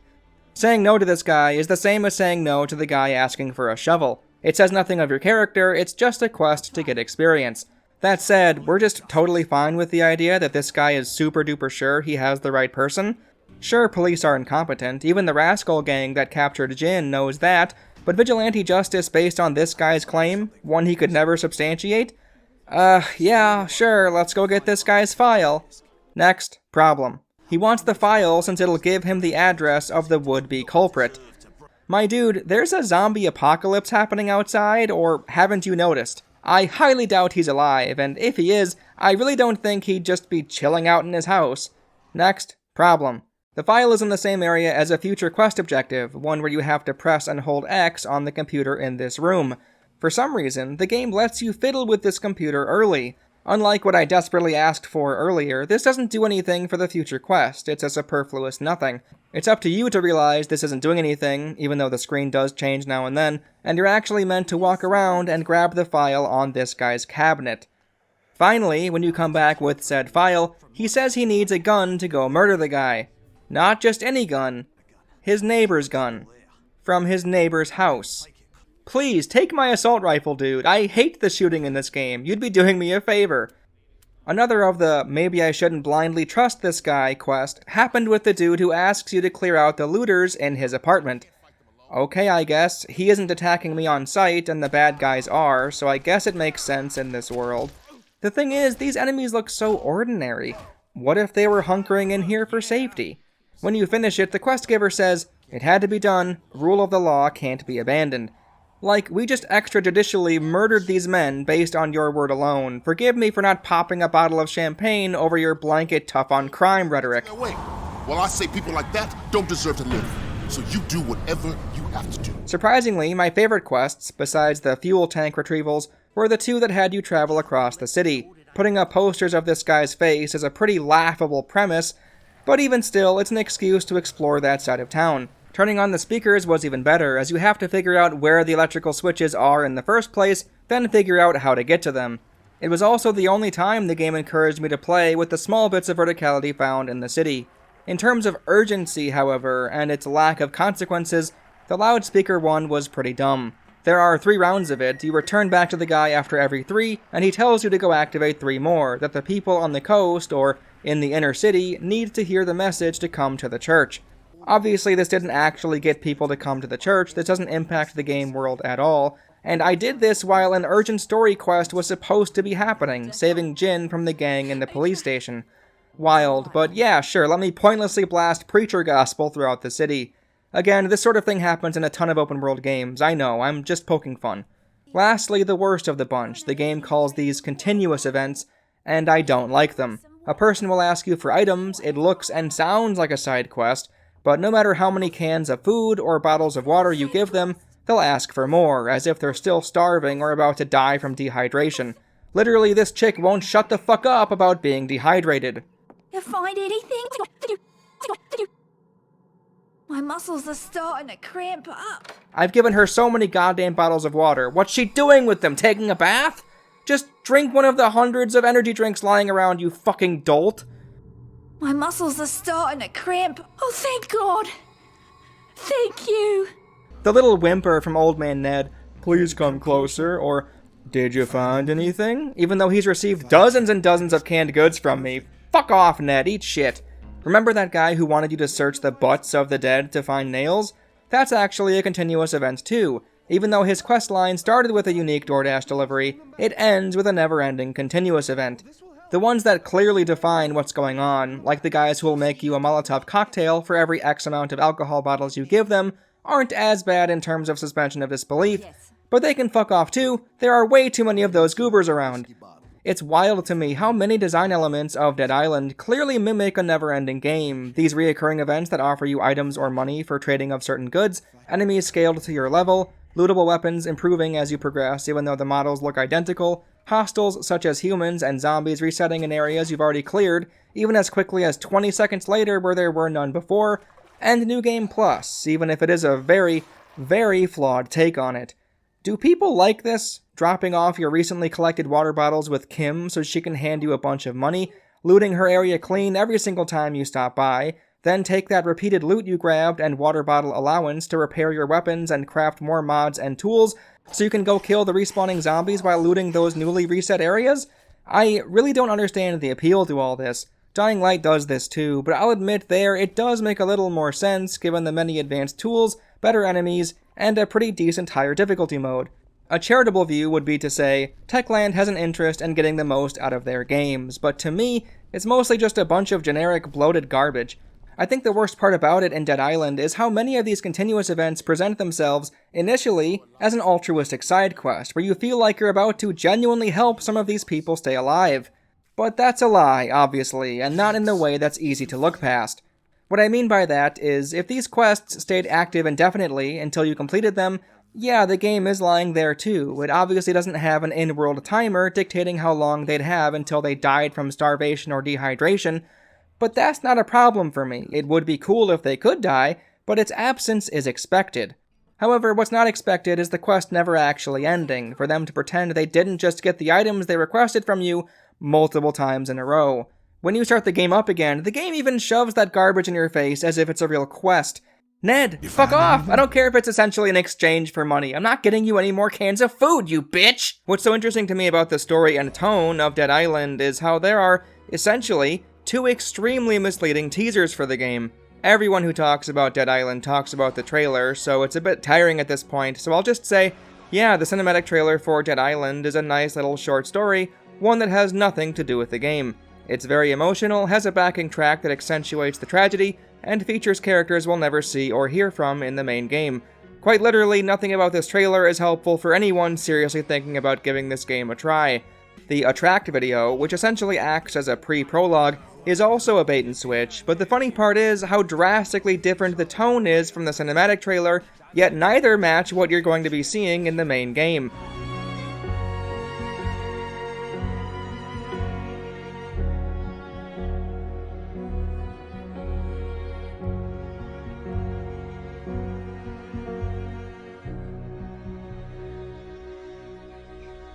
Vampire without warning.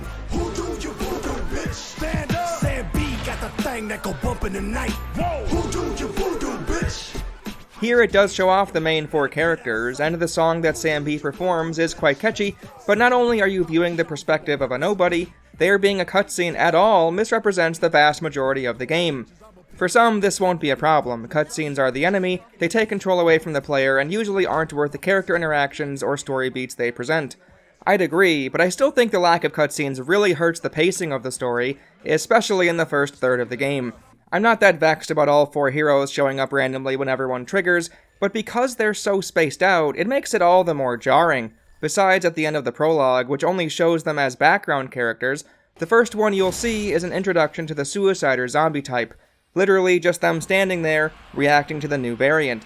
In all of the quests beforehand, there wasn't one hint of these characters on screen. Not when you got the lifeguard tower key, went to the tower, saw your first thug zombie in a cutscene, helped out with the survivors in the lifeguard tower and lighthouse, grabbed cans of food for Cinemoy, grabbed boxes of juice for Cinemoy, went to the hotel and commandeered a giant army truck. None of that had cutscenes showing all 4 of you in it, and even worse, the cutscene showing you driving the van out of the hotel parking garage didn't even have one of the characters in it. Literally, the driver's seat is empty. What the fuck? Like, did they think we wouldn't notice? The original game has the windows a little less see-through, which does a better job of hiding this goofy visual, but still, come on. The ending to this scene is super awkward too. You end up outside the vehicle at the entrance to the parking garage. A helicopter flies overhead, but you don't even get a chance to look up. Zombies are placed right in front of you and begin attacking. What's so baffling is, up until now, things mostly progressed in a way that makes some sense. Help the people by getting food and juice, repair the antenna to help our chances of contacting the voice we heard over the radio earlier, get a truck to drive to town so we can get more weapons, food, and supplies. Sure, whatever. Then, after you return with the truck, what do you think happens next? We heard somebody on the radio talking about a chopper going down. There's a helicopter that crash landed nearby. Go check it out. Oh, alright. And now we're here. We get the first cutscene with all 4 of us reacting to the first Suicider zombie. The helicopter has nothing to loot. We then escort the Russian guy to his hideout, and he gives you a side quest to do once you get to the city. Then we return back to Cinemoy, and he has this to say. Every little bit helps us hang on a little longer. What is he even talking about? We didn't bring anything back. It's like he's responding to a quest about returning with food or something, and he didn't even ask about the helicopter crash at all. Afterwards, he immediately goes on about what to do with the newly acquired truck. Why even have the helicopter crash be a main quest if Cinemoy is going to basically pretend it didn't happen and continue like you just got back from the hotel? Jin being a character that tags along for the rest of the story was extremely shocking to me. Her dad got bit, he uses his last few hours to soup up your truck, then asks you to take his daughter away since we're immune and can protect her. Fair enough. Our goal is to then drive to the city in an effort to bring back food and supplies. After you help out the church, you go through the sewer to gain access to the rich people part of town, where things haven't been looted yet. I want to point out first that the church lady dialogue points to the city being rioted, looted, and destroyed by the zombie outbreak for quite a while now. I know there's no day-night cycle, so it's always daytime, but still, for it to look like this, that does certainly point to this town having been in the thick of things for a decent length of time. I don't want to think about the chronology and when certain events took place on the island, since the Dead Rising 3 DLC video has me burnt out on that topic, but... Ah, fuck, I'm sorry, but the prologue cutscene clearly shows a party happening. Everyone is on vacation like normal. If the city is so close by, surely they would have heard about an epidemic upheaving society and civilization collapsing, right? I just don't understand it. It's like Techland wanted their cake and to eat it too. They wanted an abrupt zombie outbreak that started in the resort area, and for you to wake up and see disaster all around you, but also give you a rundown and apocalyptic-looking city to explore later on. I would say they can't have it both ways, but honestly, given how the COVID-19 pandemic played out, would it be crazy and out of the question for the island to downplay the severity, leading to vacationers to come anyway, thinking there would be no harm? Either Techland is working on big brain logic, or it's simply not thought out or explained well. We do hear that the Navy had blockaded the island, making sure nothing could get in or out, and there's a couple of hints towards government meddling found here and there, but I'm wondering how long the people at the resort were already there on vacation, not realizing what's going on. Like, did they arrive in the middle of all this, or were they here so early on as to be before the outbreak first started? And if Ryder's DLC is supposed to be the night before, certainly all the explosions and gunfire would be heard from the resort, right? Anyway, we're still looking for food and supplies after helping the church people, so we go through the sewers to get to the wealthy district, as the bridges have all been blown up by the rich people trying to keep the poor out. When we get there, the people claim it was to keep out the infection, not to keep the poor people from looting their stuff. The mayor is of no help, he tells you to buzz off. Then we get the first real cutscene, like, holy crap, is this a huge shift from everything else so far. Again, up to this point, after the prologue there was a brief view of a couple of the heroes, we've had the Suicider Zombie intro that showed all four but no dialogue, a ghost-ridden truck with no heroes to be found, and then a small glimpse of them when Jin left her ill-fated father in the garage. In terms of the main game, that's it. And now, a 2-minute long scene where all of the characters speak and show off their personality for the first time, which all mostly match their very long and voice-acted backstory when you first select your character before the game starts. Sam B talks about New Orleans and the police being shitty, Logan talks like a sports person jock, Perna is quick to snap and is fed up with people's bullshit, and Xian is the most devoted and loyal of the bunch.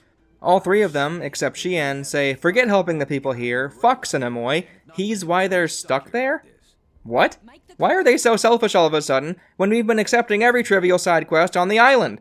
They want to abandon this idea and try to contact the guy on the radio, who we only heard from very briefly at the start of the game. This is like 8 hours in, maybe more, I don't know, and this is the first time any of them have talked, let alone referenced prior events. I didn't remember the radio guy at all, so this caught me off guard, as well as Sam B and the others referencing the police station, since I never even went there yet. Apparently the Rascal gang took it over. We did hear their warning over the loudspeaker earlier, but they talk as if they've encountered them before, which they haven't. Jin is driving the truck around, and the three selfish heroes basically try to convince her to forget about helping everyone else too, that it'll only waste time, and we should be focusing on escape. She says if you won't help, you don't get the truck, and persuades them to stick to the mission. The deal is they'll supply the church and lifeguard tower, but not the police station. Okay, Jesus, glad Jin is here. The first sign of trouble, and our heroes are already out of the game. I can understand from a pragmatic sense that getting supplies will only delay the inevitable, and helping the survivors on the island, in hindsight, was completely useless given that only we get to escape via helicopter at the end, but still, this lack of empathy is kind of staggering to see out of nowhere, especially given that this is the first time we even hear them talk in a cutscene. All that said, the end of the supermarket dungeon was where the game's story caught me off guard the most. I couldn't believe what was happening. After the supermarket is clear of hostile humans, we press X on the pallet jack and it goes into a truck or something. Then boom, all four of us are lowering a huge thing of supplies by rope off a bridge? Jin and Joseph, the sewer maintenance guy who randomly called out the merchant earlier. See that greedy bastard? It is the end of days, and yet he worries only about making money. Are there to accept the supplies, but then zombies show up. Now we have to go back to City Hall, and our goal is obtain a universal key from the mayor. Okay, I guess. Just wild, frantic pacing, and that lowering the supplies cutscene on the bridge was completely unexpected. City Hall is overrun with zombies when you return. Either the lowering of the water in the sewers brought them in from below, or the ram brought them in from the front. Either way, nothing much is said about it, it's just a thing that happens. Also, Mayor Todd is now a thug zombie, because why not? When returning to the church, the nun says Jin took supplies to the police station and was captured. Damn Jin and her attempts at helping everyone. This is when we see the unintentionally funny scene with Joseph in the fetal position. I swear, everyone in this game has the same pose when they're about to die, and all of them stare blankly off in the distance. There's another cutscene that plays after we get to Jin in the police station, and oh boy, I was already worried when Joseph said earlier that the punks in the police station wanted to use Jin, and it definitely seems like that's what happened. With such a heavy subject matter, the stiff character models don't really do it justice. Jin and Xian's voice acting carries it enough for it not to feel completely tone-deaf, so it works out, I guess. Sam B is very angry with Jin, Logan talks in sports terms yet again, Sam says they should just go to the hotel? What? And they talk about dropping her off. Perna and Xian say, no way, Jose, we gotta get Jin off the island, she doesn't belong here. Xian, I love ya, but that logic doesn't really gel with me. Nobody belongs in this situation, Jin isn't special. All that said, Jin's character seems to be given some real focus and care, ignoring her horrible experience just now. We'll see later that she has somewhat of an arc, something literally nobody else in the game has. We take the truck back to the beach. Cinemoy is glad to see you. Apparently people were thinking about eating each other. Again, no day-night cycle, no passages of time during any cutscenes or story moments, so it's hilarious to imagine that these guys were fasting for a good 10 hours before jumping to the idea of cannibalism. Don't they know the cans of food reset after a while? Anyway, now we gotta go to the hotel roof to fix the antenna to reach the radio voice guy. Super interesting, since I don't think the hotel roof antenna was discussed before, but Sam B did mention going back to the hotel earlier in a cutscene, so I wonder if wires got crossed and his lines shouldn't have included that part. Whoopsie, what does that say right there? I'm sorry, we haven't heard from them for 2 days? I guess time has passed. Just throw that into a dialogue thing. Yeah, one sentence to address, it's been sunshine the entire game, the entire 12-hour playthrough, but I guess time has passed. 2 days have passed. 2 days! Where have I been? What's happening? Getting to the hotel roof isn't a— Wait just a second there, original Dorkaxe. This is Correction Dorkaxe the Third. It can't be 2 days. It literally can't be. Wanna know how I know? Spoiler, I guess. In the Ryder campaign, it's definitely the night before. It says present day at the beginning, and then you're there at night, and the bridge blows up, so it has to happen before you start the main game. And then, in the morning, you go to the prison, and, you know, spoiler, he's not the voice you hear on the radio, right? So, he goes to the prison. There's no way Ryder's in the prison for 2 fucking days doing this very small amount of chores he's doing. There's no way he's in there for 2 days. This game doesn't know how long it's been on this island. This is the same shit as Dead Rising 3. I can't believe I got roped into this shit again. And that's it. I'm done. Let's go back to original Dorkaxe again.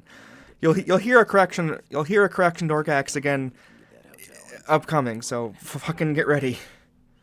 Getting to the hotel roof isn't a quest dungeon or anything. You just walk to the hotel front door, and wham, another cutscene. Initially, it seemed really weird that this radio guy was so eager to help us, even as far back as the elevator during the prologue, but I think I get it now. I wrote a whole diatribe during many sections of the story critique about why it didn't make any sense, but I think it does. It's not as bad as I originally thought. The execution is, definitely, but as an idea, sure. We're not quite there yet, though. This cutscene itself still isn't great, which is the usual. Sam B starts it by saying, "It's 10 after, where the fuck is he?"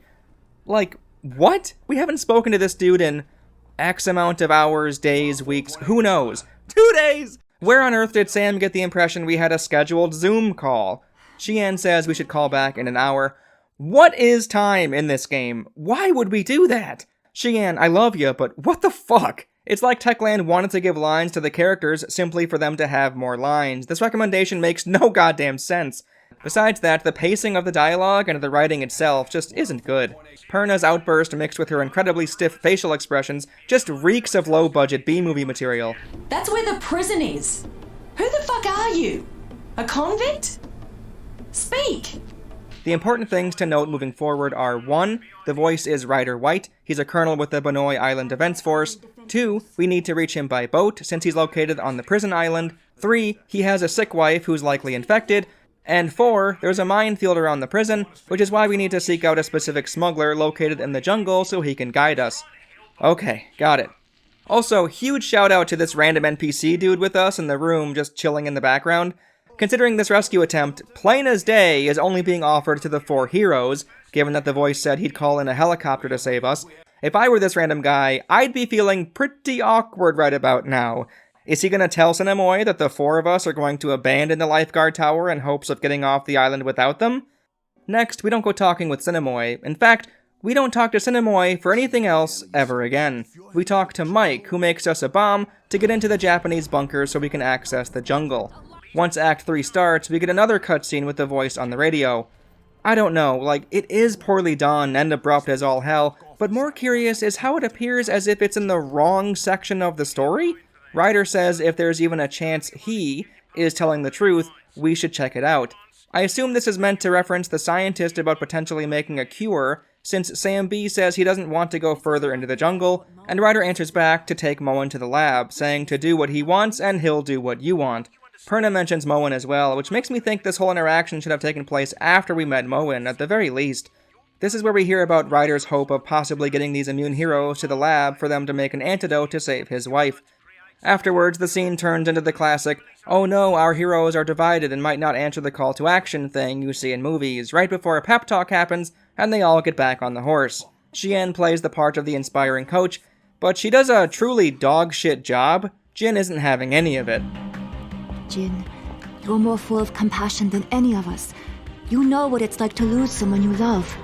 What do you want to do? I don't fucking care. Perna is, I guess, and talks in sports lingo to Logan to get him back in, and there we go. After we get to our destination, we don't see Moen, but someone else, who won't tell us how to get to Moen unless we do something for him. See, this would have been a better place to put that last scene, but whatever. Now we're getting roped into a civil war. We gotta confront a warlord's militia to get this guy's weapons back.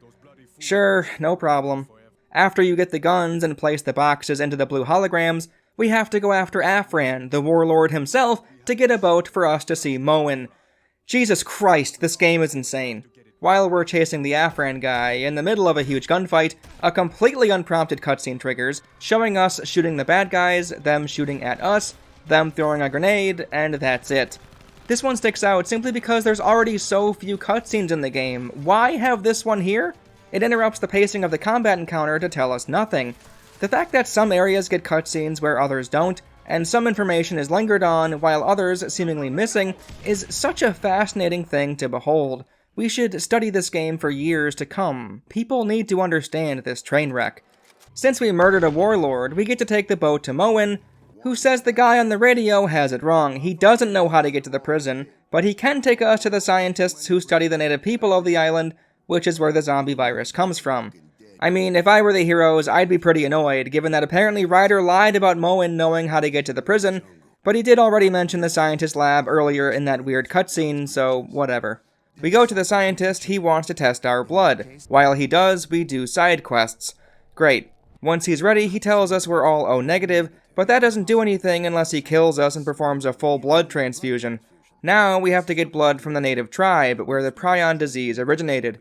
This is based on a real illness, by the way. The game's disease is a mutated form of Kuru from the islands of Papua New Guinea. The National Institute of Neurological Disorders and Stroke website says this on Kuru. Quote, Kuru is a rare and fatal brain disorder that occurred at epidemic levels from the 1950s to 1960s among the Fore people in the highlands of New Guinea. The disease was the result of the practice of ritualistic cannibalism among the Fore, in which relatives prepared and consumed the tissues, including brain, of deceased family members. Brain tissue from individuals with Kuru was highly infectious, and the disease was transmitted either through eating or by contact with open sores or wounds. Kuru is the Fore word for shiver. End quote. Honestly, I can see why the developers were adamant on putting the jungle in the game. I don't like forest settings in games, so with one or two exceptions, so for me, I'd prefer it removed entirely for gameplay reasons, but for the story and lore, this is kind of cool. I don't think the execution is very good, as we'll see in the next bit with the tribe lady we bring back, but it gets points for trying an interesting origin story. Anyway, after telling us we have to get samples from the tribe the disease came from, we go do the annoying test of strength jungle arena thing, and get samples from zombie tribespeople. We return to the scientist, he needs to test it, we do more side quests.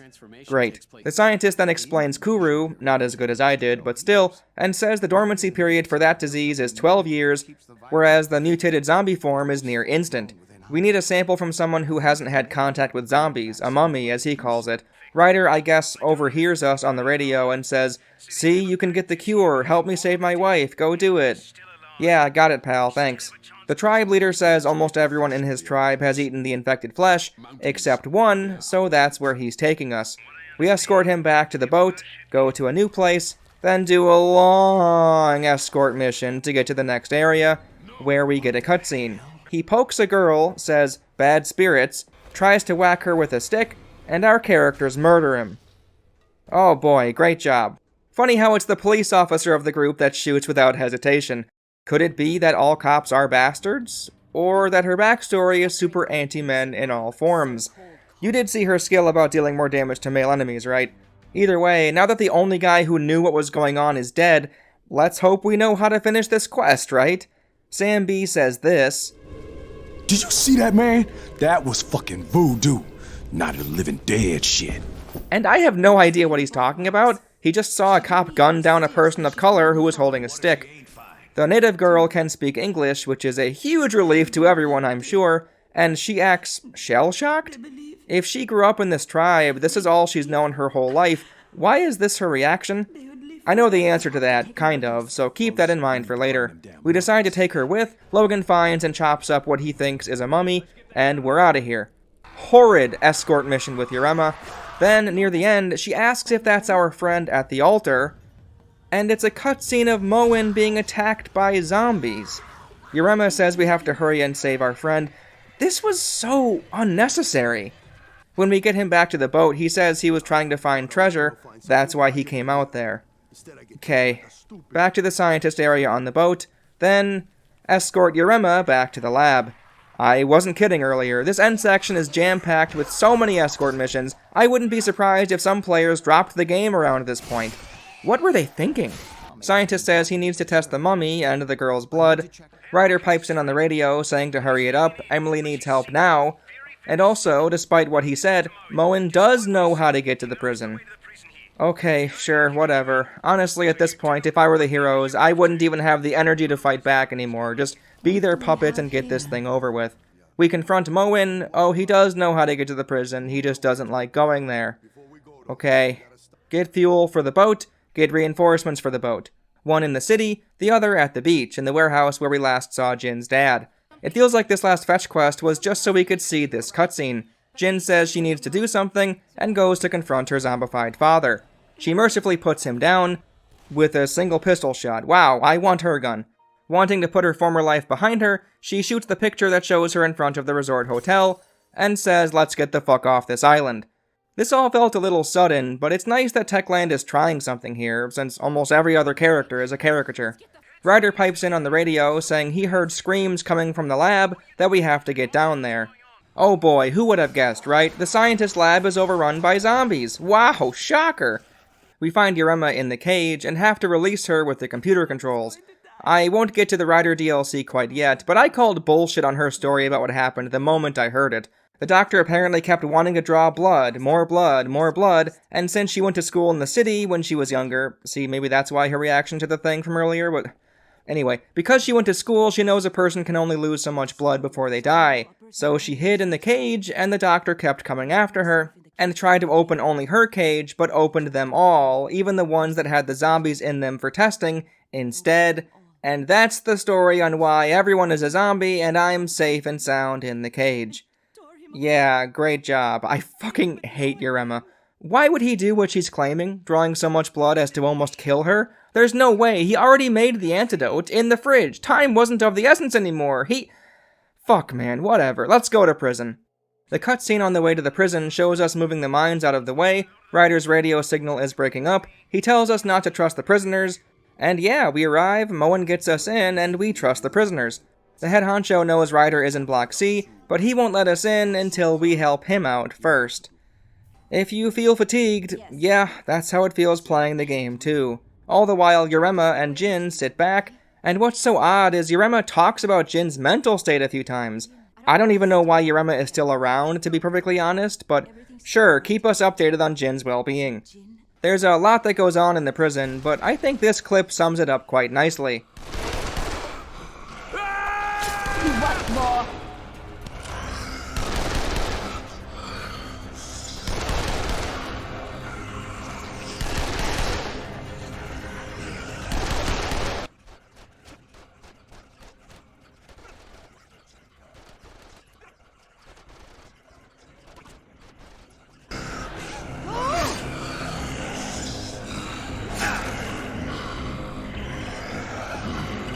Keep your head down!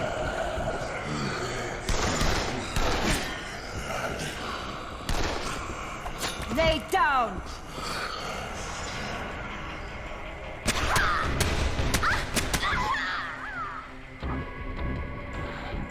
Even though we want to get to Ryder, the military colonel, the former prison security guards shoot us on sight, since we're helping the prisoners, I guess? Can we, talk this out, guys? It's also stupid, since Ryder on the radio, on the way to the prison, said not to trust the prisoners, that he's the reason they're locked up, and they'd kill him. Then we switch sides, join the prisoners, but we don't try to switch sides again when we encounter non-prisoners? We don't try to explain what's going on? Wild. And it only gets worse, trust me. Eventually, we get a mission to grab weapons and ammo for the prisoners in the armory. Kevin, a random nobody, shows up, and I was so tired of the game at this point, I literally just skipped his dialogue and accepted whatever mission it was. Whoopsie. What's that? Go kill prison guards for a key? Got it. No morals here anymore, just do what needs to be done to finish this mess. Not enough guns, now go get us some food, and then some more guns, maybe. How's Jin doing, Yurema? Jin cannot handle this. Great, you sit tight. Please. After we fight through a crazy amount of zombies to get to the next destination, Ryder is back on the radio. He says, don't help the prisoners. Titus would be unstoppable if he got weapons. In fact, forget about them altogether. Get to me right now. Don't worry about your friends. I'll take care of them. Just get back to Block C immediately through the sewers. Oh, okay. Sure. Whatever you say. Hey, I just murdered a bunch of guards for nothing then. Is that fine? Guys, I'm sorry, I don't mean to drag the story section out like this, but you gotta brace yourself for this next part. We run through the sewers, then we run into Jin and Yurema? All was quiet, and then everything went crazy. A mob of prisoners attacked Titus and his men, and then the undead came, attracted by the screams. Moen spirited us away and traded his boat to Alvaro so that he would tell us how to find you. He was helping us into a ventilation shaft when the dead got their hands on him, and he sacrificed himself so that we could get away. What the fuck? Do I need to go through this one? Really, game? Really? All of this happened while I was doing this quest? All of that?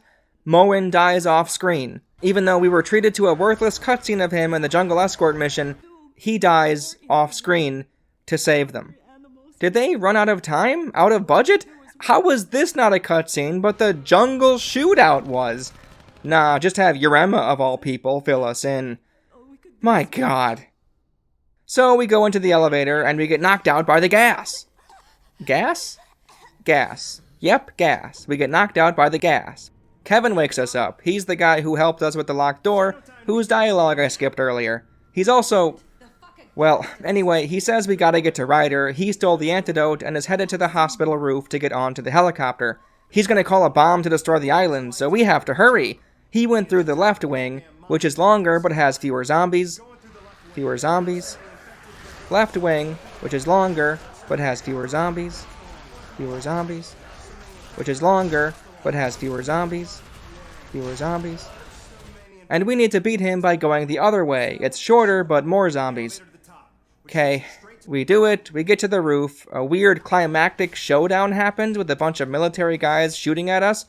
Then, after all the conflict, we get jettisoned into a cutscene on the helipad, Ryder is pointing a gun at us, all four, well, 7 of us are just standing there, and he has his wife in the medical bed thing.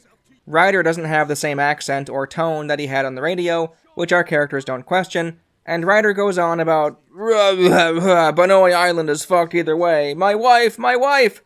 Finally, Jin speaks up. This is the end to her arc, and it makes some sense. She says it's easy to kill hundreds of faceless nobodies, but it's not so easy to kill the ones you love, then releases his wife. See, her character had a nice and... Son of a bitch! Shit. Oh. She gets shot, sad music plays, and none of the 6 of us do anything. We stand there even though we could have so easily overpowered him, charged him, thrown a weapon at him, shot him with a gun. Nah, stand there and be sad about Jin. Can't fucking believe Perna would rather shoot a practically unarmed man of color without hesitation before killing this white dude who just shot a woman right in front of her. Ryder takes the antidote, but whoa Nelly, he isn't being cured. He's turning into a super zombie. Horrid, atrocious boss fight. He's incredibly fast, and you essentially just have to run around the helicopter avoiding him. I started ducking under the tail, going back and forth, which seemed to work. After he dies, Kevin says Ryder was right, a nuke is coming at some point, let's leave quickly to save ourselves. See what I mean? Nobody on the island had any chance, everything we did was for nothing. Love that feeling, hell yeah. Logan has horrible gun etiquette as he points the muzzle straight at Kevin for no reason, and we board the helicopter. The news updates play on the radio for a while. It mentions that Karen, one of the most infamous hackers in the world who has worked for every crime syndicate from the Yakuza to Al-Qaeda, is stationed at the prison near Benoy, but not to worry since he's never getting out. Everything is fine, Benoy will be met with humanitarian aid, and the virus won't ever get off the island. Logan says he can't wait for life to return to normal, and Kevin pipes in that it won't ever return to normal, and the camera pans to show Urema. It felt really weird that Kevin killed the mood out of nowhere with that line about things never going back to the way they were, but with the Ryder DLC, it makes a lot more sense. That's right, before even summing up my feelings on the story or moving on to Riptide, we're going through the Ryder DLC. We don't really have the full picture with what went on in the main story without this add-on campaign, and to be honest, this genuinely does make it better. I was pretty skeptical, and because of a misunderstanding during a few bits of dialogue in the main game, I initially thought all of it was dumb. It's not, though. Like I said before, I get it. Maybe my confusion says more about the pacing of the overall game, since I was so unwilling to even give a shit near the end, I just wanted the thing to be over. I won't go as in-depth as before, but basically, you start on the island, at night even, and try to slow the infection spread. You fight off a lot of zombies, and even blow up the bridge the NPCs referenced in the main game with explosives. We hear Emily, Ryder's wife, on the radio.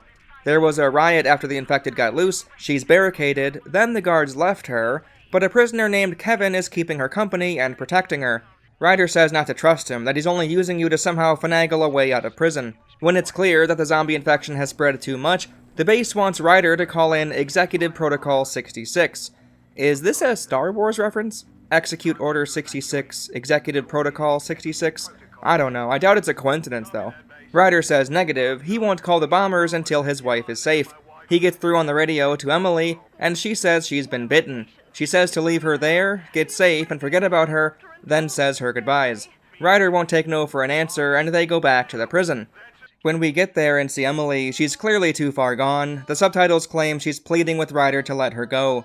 Kevin radios in, saying he's the one who's been helping his wife, and when you meet up with him, Ryder spots who this is right away. This isn't Kevin, this is Karen. He's the infamous hacker who's been on every terrorist watch list in the world. Even still, he says the only way to help Ryder's wife is to do as he says. There's a lot of action-packed zombie killing in this prison bit, but the main takeaway is, do what Kevin tells you to do, he's trying to help Emily stay alive. Eventually, though, we catch him at his computers, and we see what really happened with the scientist lab. Remember my disbelief about Urema's story? Well, it turns out I was both correct, but also wrong in a few ways. Karen is talking to the scientist about making a super virus. The scientist says it'll only work in the first stages of infection. Karen mentions he'll call it the Pharaoh's Curse. The scientist then says Urema is the source of the plague, she's a walking time bomb. He wants to study her blood to make a vaccine, but Karen says his work is done here, no need. Send the heroes over with the virus and the girl. The scientist says no, you already have your virus, I want the girl, and he goes to try to take her blood. I still think she overreacts, she's just sitting there and he tries to draw her blood like one more time. When the scientist goes to open her cage, Karen, being a hacker-terrorist, presumably hacks into the lab and opens up all the cages. This allows Karen to sidestep the issue of the scientist trying to keep the girl from him, as the heroes, of course, brought Urema with. He wants the super virus and the walking time bomb to play with. Ryder catches him at the tail end of him shouting at the heroes to get back to the lab and asks who he was talking to. He says we have a deal, don't get paranoid, but then references the heroes, saying we need to lay out the red carpet for their arrival. Why would he need to hide that he was talking to the heroes and the scientist? His intentions are evil, sure, but the act of talking with them isn't a giveaway in and of itself. I suppose the main thing is the accent and his use of the name Ryder White. Another quest for Kevin, or Karen, later, and we overhear him once more. This time Ryder catches Karen impersonating him, but Karen is able to talk his way out of being shot with some smooth talking. Now it's time to set up the knockout gas, so we do that. Knockout gas all set up in the elevator. Afterwards we meet with Karen, knockout gas is in effect, then Ryder turns the table on Karen, locking him in the cage thing. If it doesn't work, the vaccine, Ryder says he'll come back to kill him. This triggers Karen to jump up and admit to it all. Well, admit to one part of it. The vaccine won't work unless it's in stage 1 of the infection, which Emily is long past. Ryder runs off, Karen gets a keycard and escapes. Ryder shoots the heroes 100 times with a machine gun. Wait, no, that was me. That didn't actually happen. We take the antidote, wink wink, go to Emily as fast as we can, through the left wing, which is longer but has fewer zombies. Fewer zombies. Left wing, which is longer but has fewer zombies. Fewer zombies. Longer but has fewer zombies. They both took roughly the same amount of time. After we get to Emily, we, do nothing? What's going on? Wait, let me fast forward through this bit. Okay, let me restart this section. There we go. We get to Emily, and the ending plays out like before, just a sped up version of it. Now things start to make a bit of sense. Ryder turned into a super zombie thanks to him being in the first stage of infection, and taking the super virus, which he thought was the antidote, much like our heroes did. We get Karen saying the same line as before, but now it has a far more sinister tone, as it shows a much more obvious montage of the damage Irema can cause in the right hands. This little twist actually won me over when rewatching it for the video. I don't know, I was so fucking tired of the game that I don't think it really clicked with me what was going on. Moments that looked to be just bad and missing context were subtle twists in waiting. I'm not sure if I love the idea that this campaign came out months after the game launched or not, though. The DLC absolutely improves the story on the whole, which makes me feel bad for those that played in 2011 without seeing it, but there are hints about Karen being Kevin near the end, I suppose. It's just that so much of the story is bad, it's hard to spot the smart subtleties since they blend in with the surrounding garbage. I was so ready to believe that the antidote backfiring was simply a dumb Deus Ex Machina of sorts, that Kevin was just a stupid dude who had bad lines, that the scientist lab getting overrun by zombies was a typical cop-out. After all, we don't get a full cutscene of our characters talking until City Hall. City Hall itself gets overrun without much fanfare. The radio guy is absent for the first 2/3 of the game, practically, and much of the writing itself doesn't seem to be doing anything, and mostly exists to give characters things to say. Execution-wise, truly bad stuff, but on paper, not a horrible narrative. The Karen thing really ties up a lot of my initial grievances. For example, my big diatribe earlier was going to be about why he'd bother helping you to the prison, going out of his way to be friendly as early as the hotel elevator. Then I thought, well, he's probably using the zombie outbreak as a chance to escape, and is throwing out any and all bait he can to hopefully lure a target into doing his bidding. I still don't know why he persisted with them for so long, though. He didn't know they were immune for quite some time. Hey folks, it is Correction Dorkaxe once again. There is one single line about him knowing that you're immune, apparently, at the end of the prologue. He shouldn't know that, though. Here's the thing, right? You fall down the elevator, and then he asks if you have, like, some fever or chills, and then you confirm that, no, you don't. And then you run towards, like, the maintenance closet thing. He doesn't know you're immune yet. I don't know why he would tell Cinemoy, and Cinemoy confirms it to him. Like, oh, yeah, like, you were right about him. They say him, even though I was playing Perna. You were right about him being immune. Well, so, again, my whole next point isn't quite exactly correct, but come on. Come on. It doesn't make sense. Whatever. I gotta get this video done. Truly, the opening half of the story was so atrociously done, they could have easily fixed the pacing and hinted at things far in advance. Give our characters a cutscene much earlier on, talking to the guy on the radio, letting them express their initial personalities, while also letting Karen know you're immune almost right away. It doesn't even have to be anything that holds up the cutscene, just have him say, "You're immune? Oh, thank God, some good news, finally," and continue on. It makes sense for a good guy to say, and it makes sense for Karen to say, since he's now concocting his plan to escape with the virus. The first half of the narrative is just so bad, it needs something. The fact that Karen also already had a rapport with the scientist is a bit convenient and hard to believe, but I don't know. The scientist himself did mention they got firebound by an animal rights group at some point, so maybe they were working on some shady stuff here the whole time. Just hard to grapple with the idea that the scientist would so readily, and for no purpose really, work with a terrorist to make a super virus.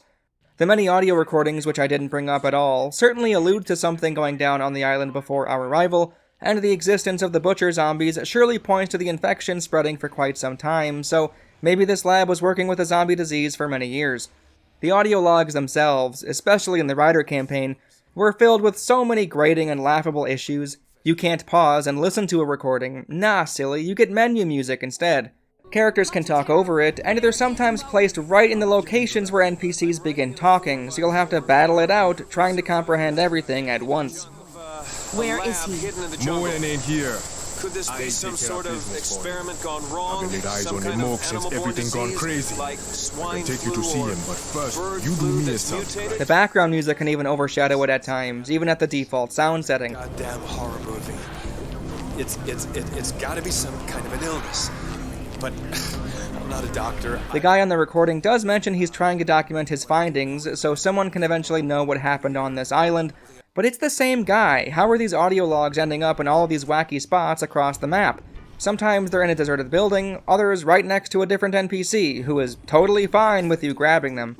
The worst was with the Ryder campaign. Half of them, the ones in the city, come from some soldier Andrew guy, and the other half, the ones in the prison, come from Emily, Ryder's wife. Why are they scattered all over?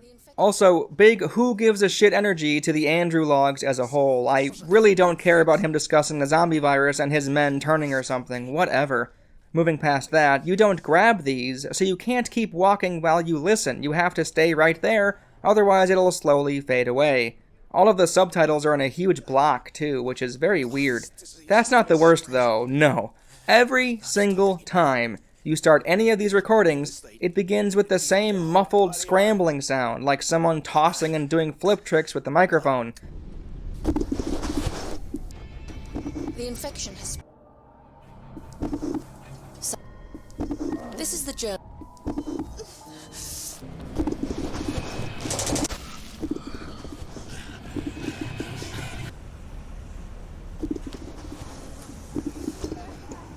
It's not hard to work a recorder. You don't need to fiddle around with it. Why does this noise play every time?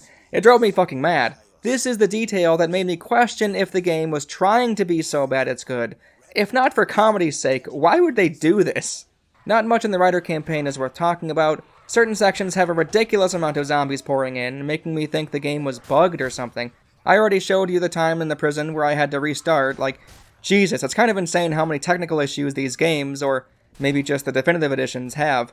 Like, can you tell me how I died here?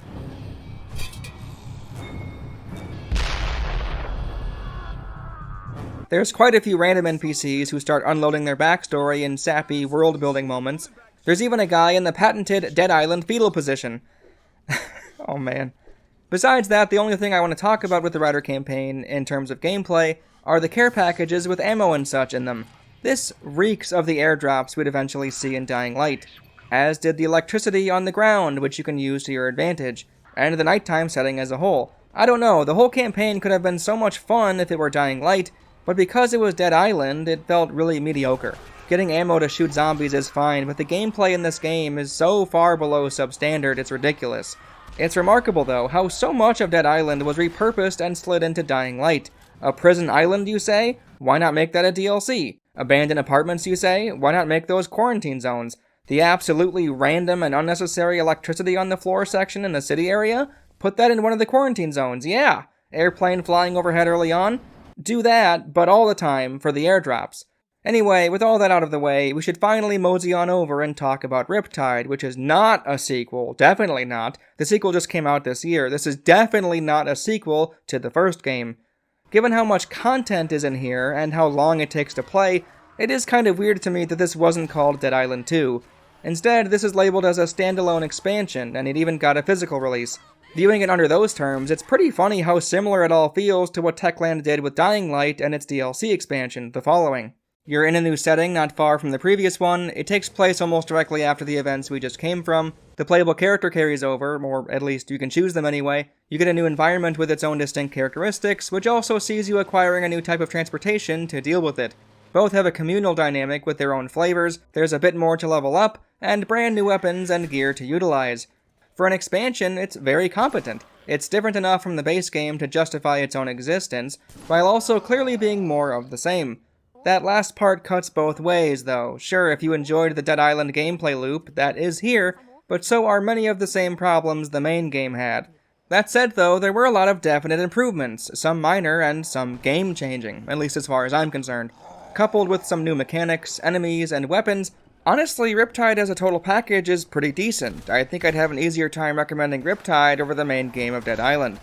The introduction is actually really good, a huge step up from the base game in my opinion. There's a cutscene that explains what's going on, and surprisingly, the quartet of heroes who previously gave rigid and one-dimensional performances did a good enough job to make the whole thing feel normal.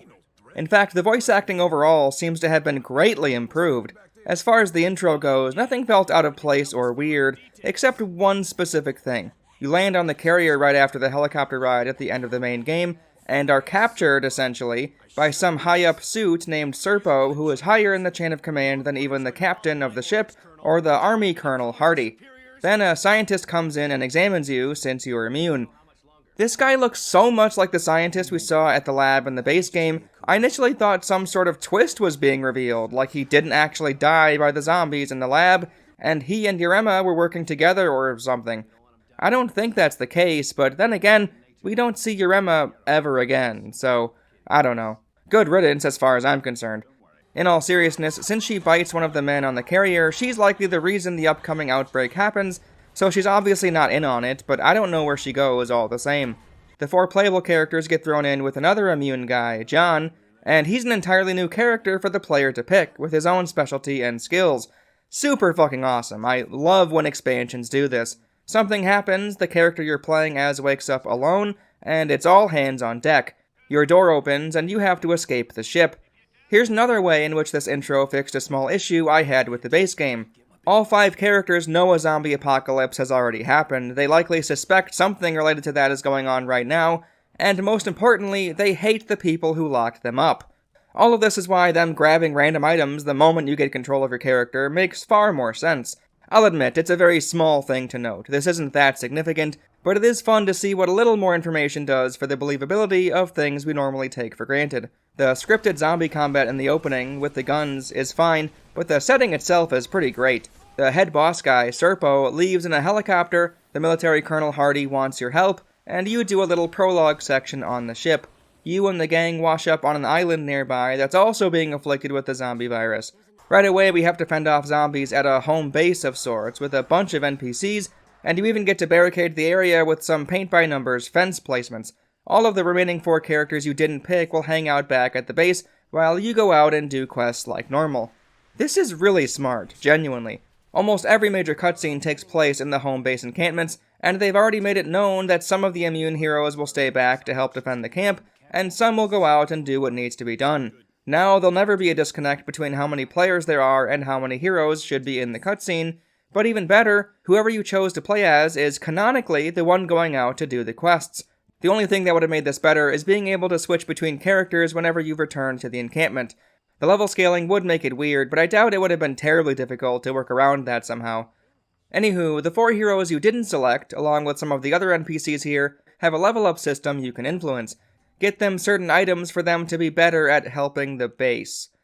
That's kind of vague, and this is as generic as a fetch quest, but at the very least it's a cool idea, and most of these items you'll stumble on in the world organically. Basically, you'll sometimes have these defend the base moments during the main quest, where zombies will come in waves attempting to, well, I don't know, kill us, I guess? You can die and it keeps going, and I never saw any NPC's health bar move much, even when they're being grabbed for a very long time, so I don't know if there's even a failure state to this. The level ups for each character improve their offense, and it's pretty neat to see their weapon change and take form as you do it. This makes them better in these sections, but don't get your hopes up too much. Their AI doesn't fare well without your help. I don't know why this lunging, flaily swing is what Techland gave every NPC, even the escortable survivors in the base game, but here it is, and it's not good. Zombies can also get caught in the environments themselves, most likely due to them simply sliding back when our NPC helpers do their Fred 3-step, and since each character appears to be assigned to a certain area of the base, they might just leave them there. I've had a few of them stand around not helping at all, and they can even end up outside your walls, meaning you aren't allowed to put up your fencing anymore. The second and third base segments have turrets, and they're okay, but their ineffectiveness is mostly the fault of the NPC AI again. I'd imagine with a co-op partner this is so much better, because seriously, all they have to do is watch my back, just kill 1 or 2 zombies that get behind me, but no, I have to constantly get off and spam the right stick up and down, until the bloody bastard is dead. Overall, the base defense is a fun idea, but the execution is pretty lacking. To be fair though, this works about as well as you could reasonably expect. I mean, this is Dead Island. The game isn't that great in the first place when it comes to the core mechanics and fighting off many zombies at once, so the fact that it only has a few issues, along with a bit of missed potential, is almost praiseworthy. Even though Riptide carries over the usual stick to quests above all else mentality that the main game had in spades, they did go some way in making their world a bit more enjoyable to explore. Dead zones are practically a single degree of separation away from the quarantine zones found in Dying Light. They even have the word zone in their name. They freely exist in the world, most of them unattached to a quest giver, meaning if you come across one in the wild, you can enter it and clear it out of your own volition. The ones in the flooded jungle are very tiny without much going on, but even still, a cluster of zombies, some goodies, and even a named modified stronger zombie that acts as a mini-boss is good enough for me. The Henderson dead zones are really what won me over though. They aren't incredibly spacious or anything, and many of them are nearly identical, down to the layouts of the rooms, the hallways, the decorative assets in each zone, and for an even more specific example, the red lettering of "This was our fault," and this ungrabbable but shiny axe is even in the exact same spot. Super weird, but genuinely, I mean it, I loved my time going through these. The atmosphere of it all, the feeling of walking into a new self-contained mini-dungeon, seeing all the zombies to be cleared out for it to count in your head as completed. Ah, it's great. Sometimes wrestlers get mixed with screamers, once there were 2 screamers, some named frenzied zombies, and so on. Love it. I'll complain about the screamers as an enemy later on, but the context of it all makes them less aggravating. The dungeon itself is the challenge. You have to figure out how to get through it. I mean, you can always brute force your way through it, dying over and over just to lose money on death, but still. My main problem with these, both the jungle and the city variations, are how they're presented on the map. Because they're so similar, you kind of need to show which ones the player has cleared already. They always show up with the same landmark icon, meaning you could easily walk into one you've already been in, not realize it because they look the same, and because everything always resets, and clear it out again. I'm sure you're seeing a trend here. I don't like repeatable content, and if it's something that can be repeated but you can pretend it's a one-time completion, I'd rather do that. The illusion fades away the moment I walk into a place I've already gone through once. The fact that it doesn't even give you a player-only prompt, like Dead Zone Completed, is super lame. Some of them have a definite boss enemy, which when seen and killed, gives you some text on screen. I need something like that for the ones without it though, too, otherwise I'll keep wandering around, wondering if I cleared everything.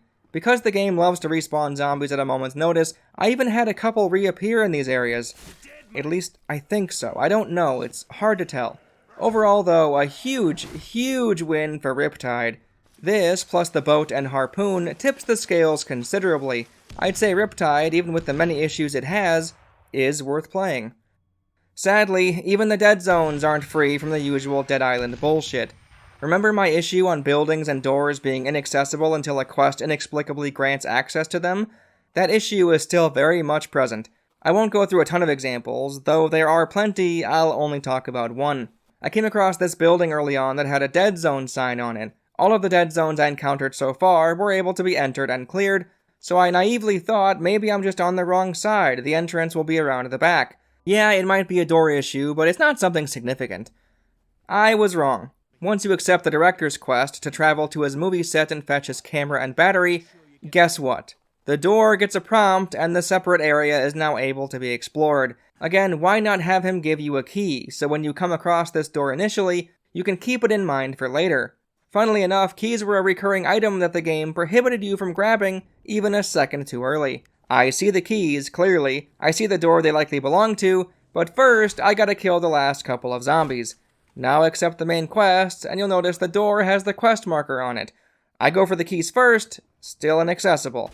Go investigate the door, darn, I have to find a key. Now you're good to go. A similar thing happened in the cinema later on. This whole prohibit the player from grabbing quest items early is pretty tiring if I'm being honest, and the keys weren't even close to the only time stuff like this happened. At the very least, I have to give some credit to the locked door thing. After all, this door did have a reason to be off limits, and a key was the answer. That's what I was bitching about before, so maybe I should learn to take yes for an answer. Another returning issue, one that I was finally able to identify and see happening in real time, was the runners spawning in clumps of 3 perpetually. I kept getting runners over and over and over in this small section, and eventually I found where they were coming from. This little gap in the surrounding rooftops. Sure enough, they kept spilling out, so I decided to jump over, and they put up an invisible wall so you couldn't access the spawning area. Great stuff. Is this a bug? A glitch? Let me know if anyone else has run into the endless runner issues like I have. One problem exclusive to this batch of content also relates to enemy placements and spawning. Riptide as a whole has way more zombies at a time than the base game, but it doesn't seem to be able to load them all in before a player gets to the spawn location. When driving is this the most obvious. You'll constantly see them appearing a dozen feet in front of your truck. Oh, actually, it happens when you're sprinting, too. Jesus. I also noticed this a lot with dead zombies that were on the floor. You could see them kind of blink into existence a foot off the ground and ragdoll into their spots. There was one time it got really out of hand, as I could walk back and forth to keep one of the corpses vanishing and reappearing over and over. This persisted even after I looted him, by the way, so the game isn't keeping them there for the player's sake.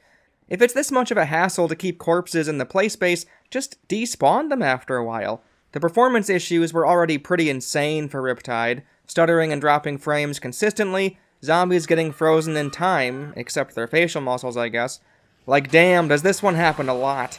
Zombies falling halfway through the environment, weapons glitching out after receiving them as a reward, floating all around the room up and down, a zombie getting trapped behind a wall, not letting me finish one of the home base defenses, NPCs giving out already completed introduction stage side quests near the end of the game out of nowhere, and once I respawned after death and fell through the map. Techland, scale back a bit? You don't need a dozen zombies chasing you at every turn. Fucking hell. When returning to the base in a truck, it's genuinely unbelievable how many runners were on my ass when exiting the vehicle.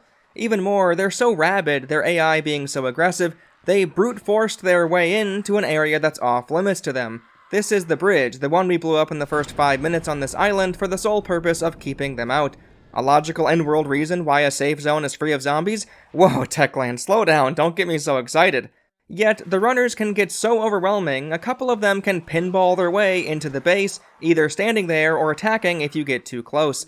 They even pulled one of my NPCs off the bridge and started wailing away. In a truly serendipitous turn of events, his random voice lines happened to trigger at the perfect time. This rabid horde of zombies thing wasn't a fluke, or even tied to the speed of the truck. For some reason, Techland wanted all these runners placed right outside the base. When I decided to sprint back, sure enough, there they all are, and just like Tusken Raiders, they returned in far greater numbers.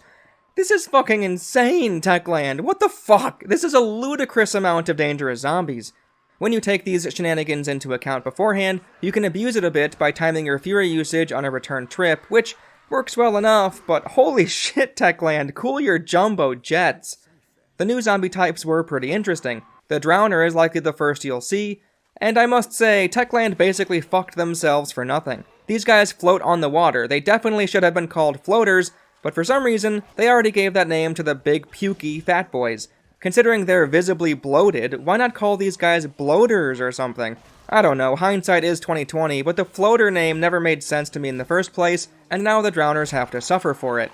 The best part about the drowners is actually the surrounding fake drowners. If you wade through the waist-deep water without a boat, you'll encounter a ton of these guys, but you'll have to constantly keep poking and prodding at the bodies, seeing which ones sink and which ones spring to life.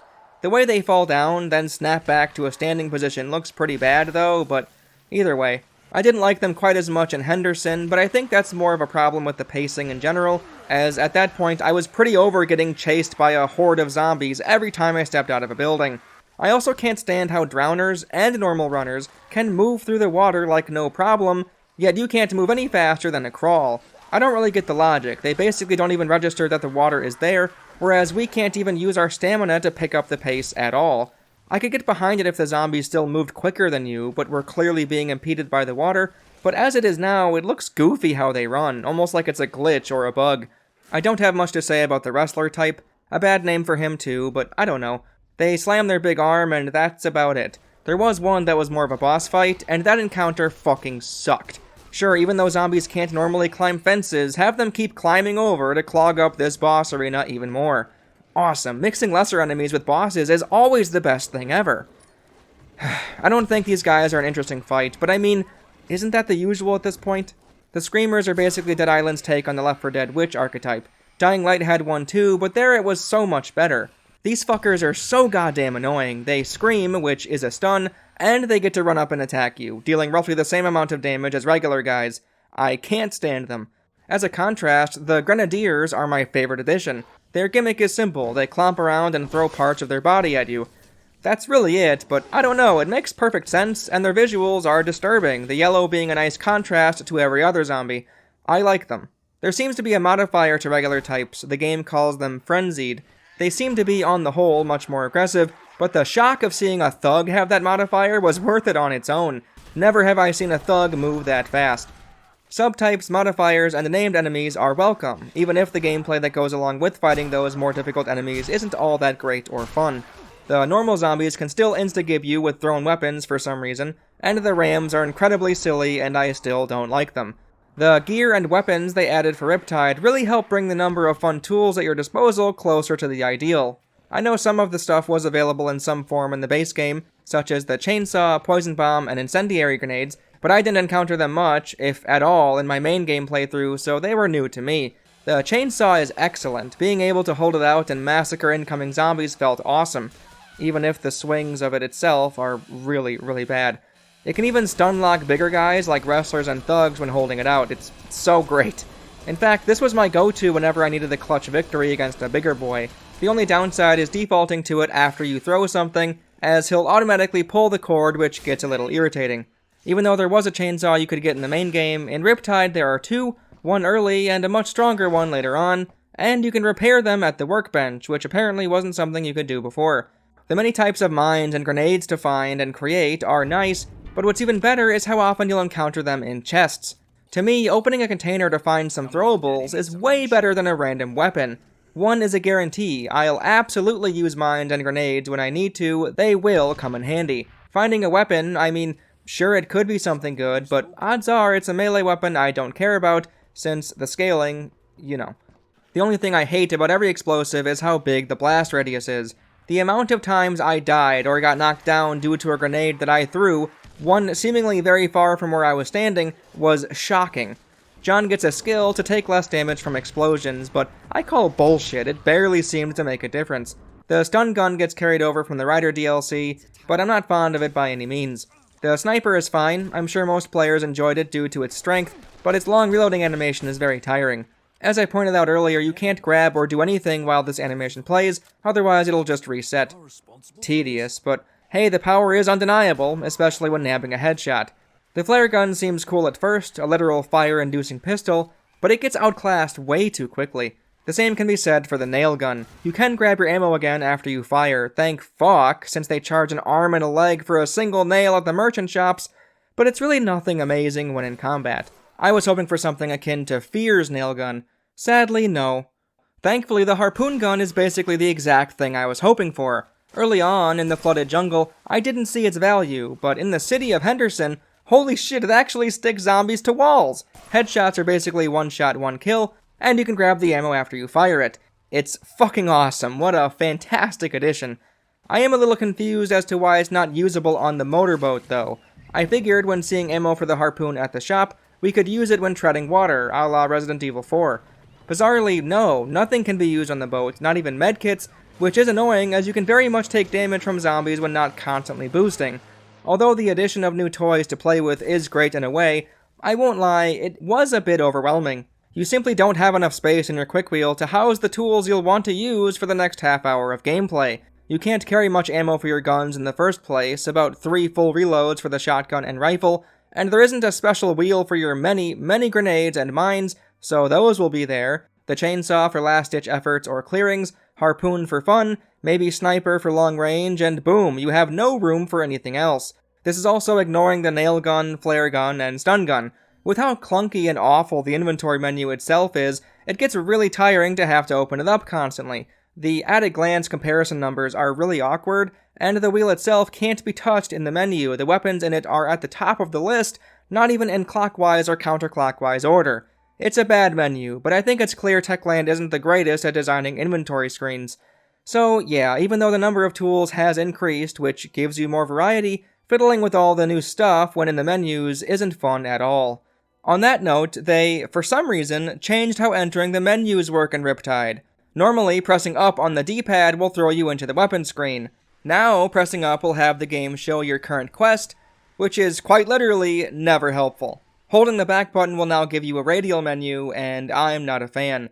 It's only one more input, sure, but considering how often you'll be entering that fucking inventory screen, this extremely tiny change became an annoyance the more the game went on. Since we're already talking about minor inconveniences, one in particular was persistent and exhausting. Every single time you enter a load screen, it defaults your current objective to the main quest. When you're aware of this issue, it means opening the menu to adjust your current tracked quest each and every time you enter or exit a building. If you aren't aware of this issue, you may end up halfway across the map from where you actually wanted to be. The biggest example of this happening to me was early on, with the gas tank refill quest. Initially, I was kind of impressed, like, damn Techland, y'all want me to carry and toss around a fuel canister for this long of a non-drivable distance? Okay, a bit tedious, but hey, that's kind of a unique challenge.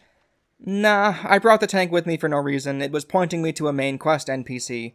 Awesome. Staying with the small details, the menu music itself is a bit better. It sounds like it has elements of the song that was present in the first game, but it feels lighter and more consistent.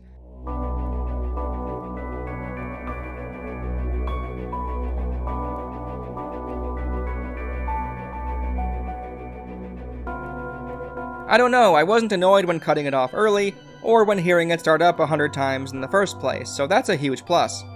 Another positive change, when helping stranded survivors, they call you up and have dialogue explaining why they're giving you money. This is for you.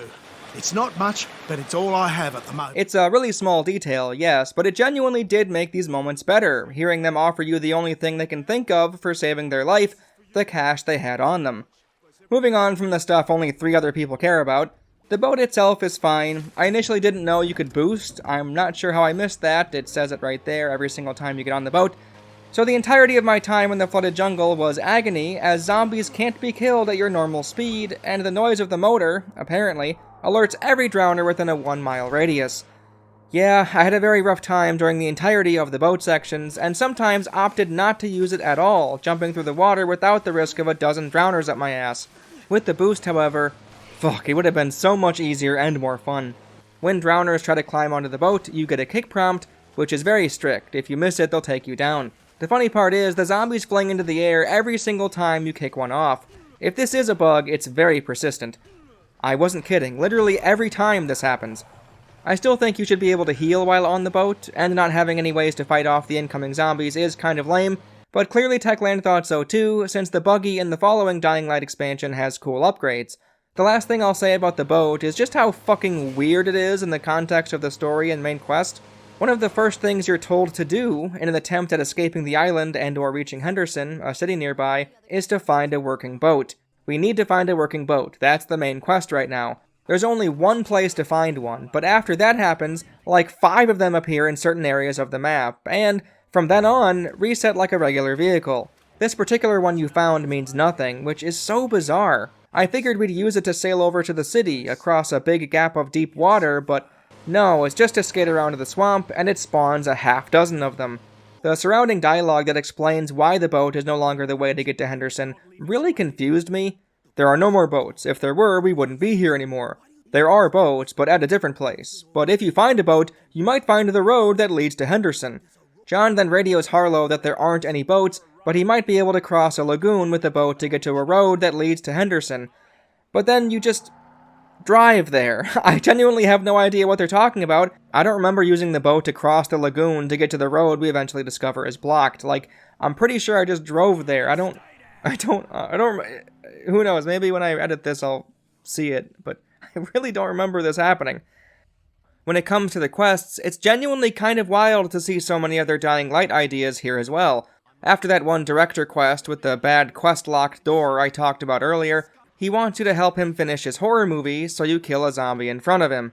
It is funny that this is such a reused concept, but I kind of get it. Like I said, I'm sure coming up with interesting scenarios for a zombie setting isn't as easy as with fantasy or sci-fi, so a horror movie guy who takes advantage of the zombie outbreak makes enough sense, and is at least kind of unique. The gameplay associated with that quest is quite generic, but what can you do? The other one that was hard to miss was the airdrop quest. Not only does it visibly resemble the actual relief packages in the main game of Dying Light, you're given an indicator device that beeps louder the closer you are to the packages. If I'm not mistaken, this was one of the side quests in the following expansion with Tolga and Fatine. I'd have to imagine far more people played Dying Light than Dead Island Riptide, so it's good that these winners, along with the Dead Zone but better quarantine zones, found their way to player screens in the end. Some other quests that were notable were the makeshift hospital, the superhero guy, the bank heist, and the dude who has MS. The bank heist is the only one I don't like out of the 4 I mentioned. This guy says, "Hey, we were gonna do a bank heist, but my partners fucked me over," or something. He says we can split the profit if I get the money back, or whatever. Going into the bank is fine, it's a new area that's unique, but there's this guy in the vault, stuck. He goes, "Those guys left me in here, but you can go track them with this GPS if you want." Okay, sure, you thought you were dead, left in here for all eternity, and I just saved you, but yeah, let me go hunt them down for revenge. You sure you don't want some water, bud? Or, I don't know, to leave to a safe area? The worst part is, when you find them, the game plays a back-and-forth audio clip without care of what's going on within the game itself. I slaughter them immediately, but you can hear them talking to each other after they're dead. I knew I couldn't trust you. But you did, mate. And now you're dead. You then return the money to the first guy. I don't get it. Why is the first guy I talk to some holy saint? It's the same thing with the base games, "Oh, can you help me murder my wife's killer?" or "Hey, murder these hooligans in this apartment, please." It's as if the first character you talk to in these games is sacrosanct. Their request is all that matters on your hunt for XP, money, and a new weapon. In a better game, maybe you'd be able to talk to people, have dialogue options or something. I don't even need branching decisions, just something more than, "What's that? Do anything you ask for XP? I'm on it. Murder mode activated." Anyway, the hospital has a few things to help with, most of them being fetch quests, but these feel, I don't know, more believable. Getting the power back on has you entering the basement, clearing the zombies, then going to a store near the military base to find a replacement fuse. Afterwards, you can help with finding morphine at the military base, or finding the surgeon tools at a doctor's old home. Maybe it's the exposition from Cecil himself, the obvious altruism he's displaying, given that he's trying his best to help everyone here, and the quests not being repeatable, which makes them more interesting to me. The superhero guy wants you to fetch things for him too, a pair of shoes, a special cape, and a fish. When you return, he claims he's the ultimate hero, and asks you to join him in his adventures. He gets about 10 feet out, you have to save him from a horde of zombies, then he goes back. He says, "You know, it would have been kinda confusing if there were 2 heroes gallivanting around. Maybe it's best I stay back and leave the superheroing to you." Fair enough, what a chap. The guy who has MS is also a fetch quest of sorts, but on a much smaller scale. He forgot to grab his medicine in his apartment, so he asks you to go and get it. The way he keeps shifting sides as he explains his predicament is kinda funny, but I felt bad for him and truly wanted to be of service. I found it and came back, only to find him turned into a zombie. I think this just speaks to the difficulty of critiquing works of art, and the misguided attempt at viewing things with an objective lens. Listen, under any other set of circumstances, especially for this game, I might have brushed this off, maybe even have been annoyed by it. Of course he turns into a zombie, what a waste of time.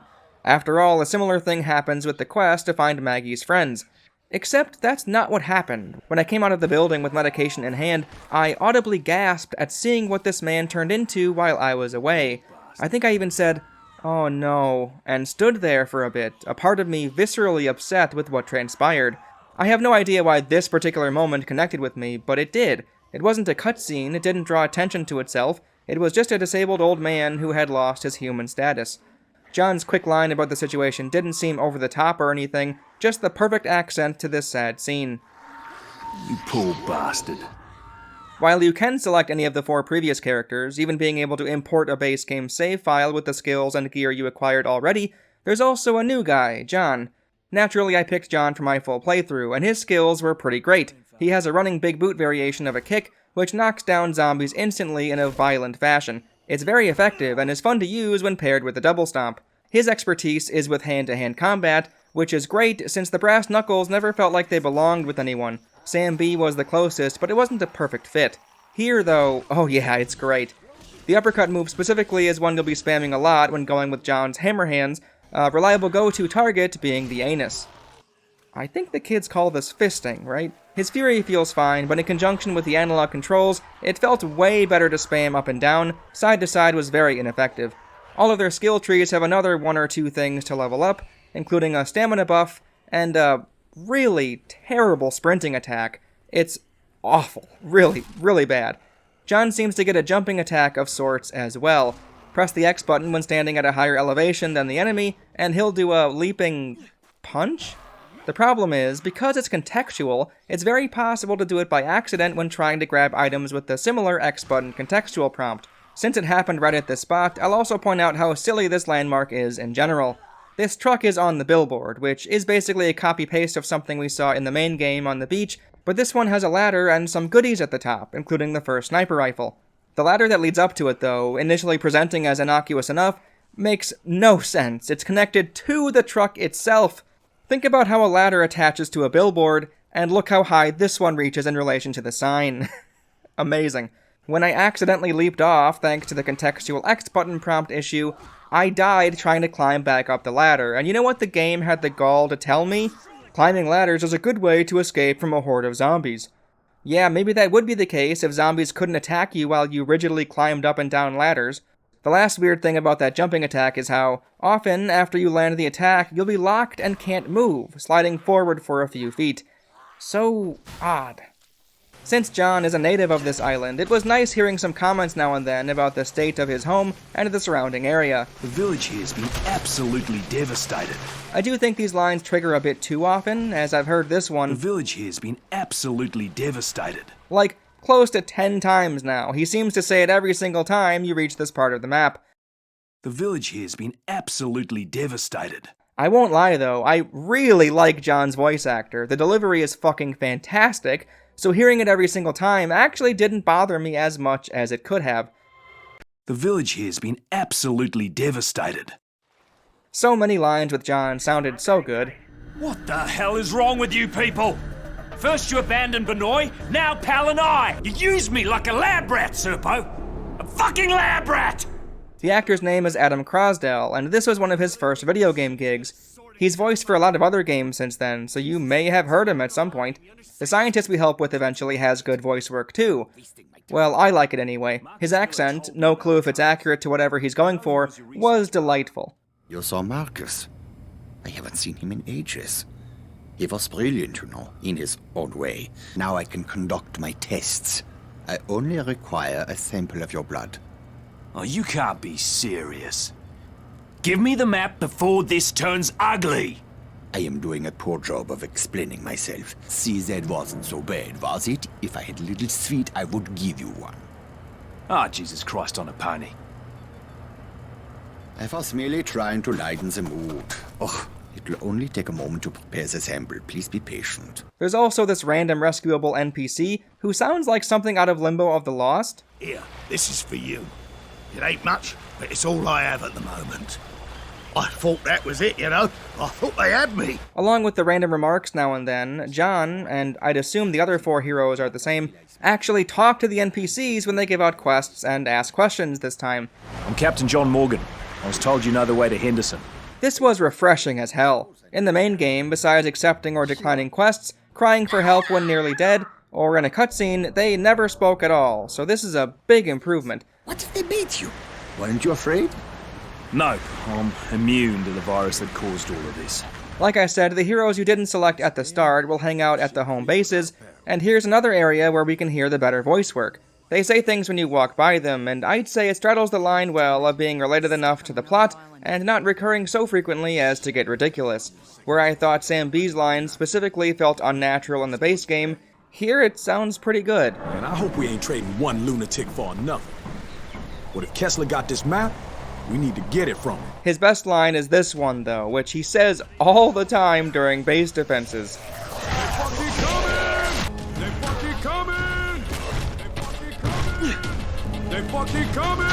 Oh god, it's silly and not great, but it's great. I love it. In the cutscenes, the improved delivery and slightly better writing makes me think this is what Techland were going for the whole time. The heroes have a hint of chemistry this time, their dialogue isn't nauseating to listen to. Even though the voice acting is better on the whole, the quibble I raised in the base game exists here too, but amplified to a disgusting degree.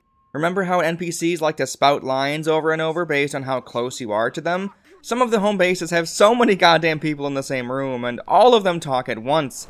So you're gonna wander around in those dark tunnels? We should talk about this. You're dead. Been nice knowing you. Genuinely, when this cacophony of chicken scratch started up right after the load screen ended, I went through the 5 stages of grief, then busted out laughing at the absurdity of it. This shit keeps happening the further in the game you go. I can't believe Techland didn't put a limit on how many people can talk at once in these safe zones. We should get the hell away from here. I don't trust the military. We should listen to him. He's a smart man. Hey, I think I know where we can take shelter. Fuck people, move your ass. You want to get nuked? I'll try to contact Bree. There were also times where the NPCs shouldn't have known the information they were screeching about. For example, after you get the video call with Serpo, John just said he'd talk to Hardy when he gets back. When he returned to the cinema, even though John, me, hasn't talked to Hardy yet, John hasn't disclosed any of that information yet, everyone in the cinema is talking about if they can trust Serpo or not, even specifying the chopper he talked about in the video call with the main character. Not the best way to handle this section, in my opinion. I really don't feel like going through the story like I did before, but I'll just say that the narrative is a bit underwhelming. I became suspicious of Harlow the moment she pulled her little stunt with the survivor, exposing him to the chemicals that turned him into the first wrestler zombie.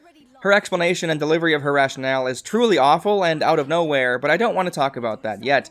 There are a lot of secret file collectibles about, detailing not only what happened at Benoit, but what the military is doing right now and their immediate goals. They use coded names, Mr. S, and so on, and you acquire them slowly throughout the game. Harlow eventually disappears, and I figured I'd eventually find a secret file that said Miss H or something, which would confirm my suspicions that she's been working for the military this whole time. I was wrong, it's so much stupider. Speaking of the secret files, the amount of backstory about the zombie virus in Palanai, the history of this island as a whole, including details about the Japanese war efforts in World War II, was incredibly interesting. The war crime chemicals that the Japanese used in the war being the reasons why the zombie virus is mutating is also a really nice touch, similar to how I felt with the Kuru disease being the origins of the virus in the base game. None of that is focused on much though, it's mostly about escaping the island, a small bit of betrayal, some confusing which side is he on back and forths, and a bunch of chickens gawking about wanting to get off the island. Talk about this. You're dead. Been nice knowing you. Nothing much has ever gone right. The many other collectibles mostly relate to random backstories of characters we don't see, which is very typical in a zombie game. Not sure about you, but I can only stomach so many, here we are, oh no, Larry is feeling sick, he bit someone last night, oh god, he's dead, oh god, we're all zombies, before I just completely lose interest. There were also a lot of audio logs from John, the playable character himself. Some of these are delivered very well. I specifically like his, "This can't be right," during his detailing of the firebombing from the military. Oh my god, what are they doing? Are they firebombing the bloody village? Jesus Christ, they're burning them alive! This can't be right! What the hell are they doing? But it's kind of funny that they're scattered all over in the first place, and that I was playing as John, listening to his previous self, and the current John never mentioned it at all. Like I said, I'm not going through Riptide's story beat by beat, but a few things stood out. The in-world explanation for the Fury attacks that each character gets is pretty clever. Essentially, as confirmed by the scientist guy, we're immune, but the virus is still in our body, and is susceptible to mutations.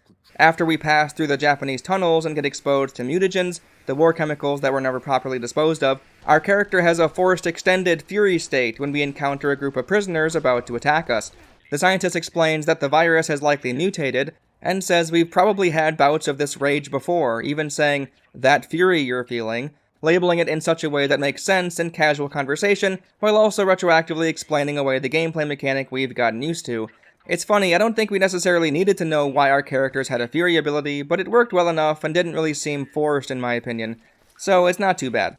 Well, then again, we know Ryder wasn't immune, since he was bit and took the super virus, and he had a fury too?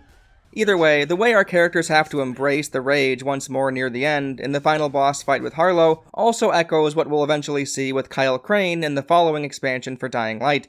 He slowly turned into a volatile, and we saw flashes of that ferocity with his claw attacks. Here it's very similar, we know the dangers of going Super Saiyan, but we do it anyway to stop Harlow. Harlow herself, like I said, is really odd.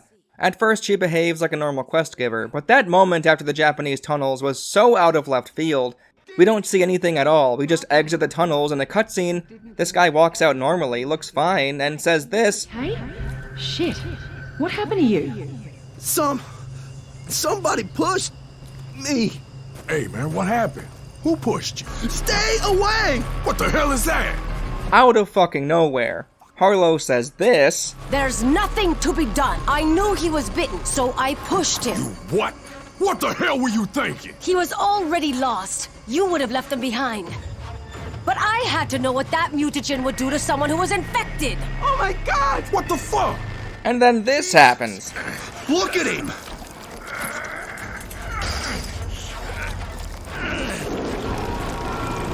The moment the cutscene ends, John starts talking about the highway.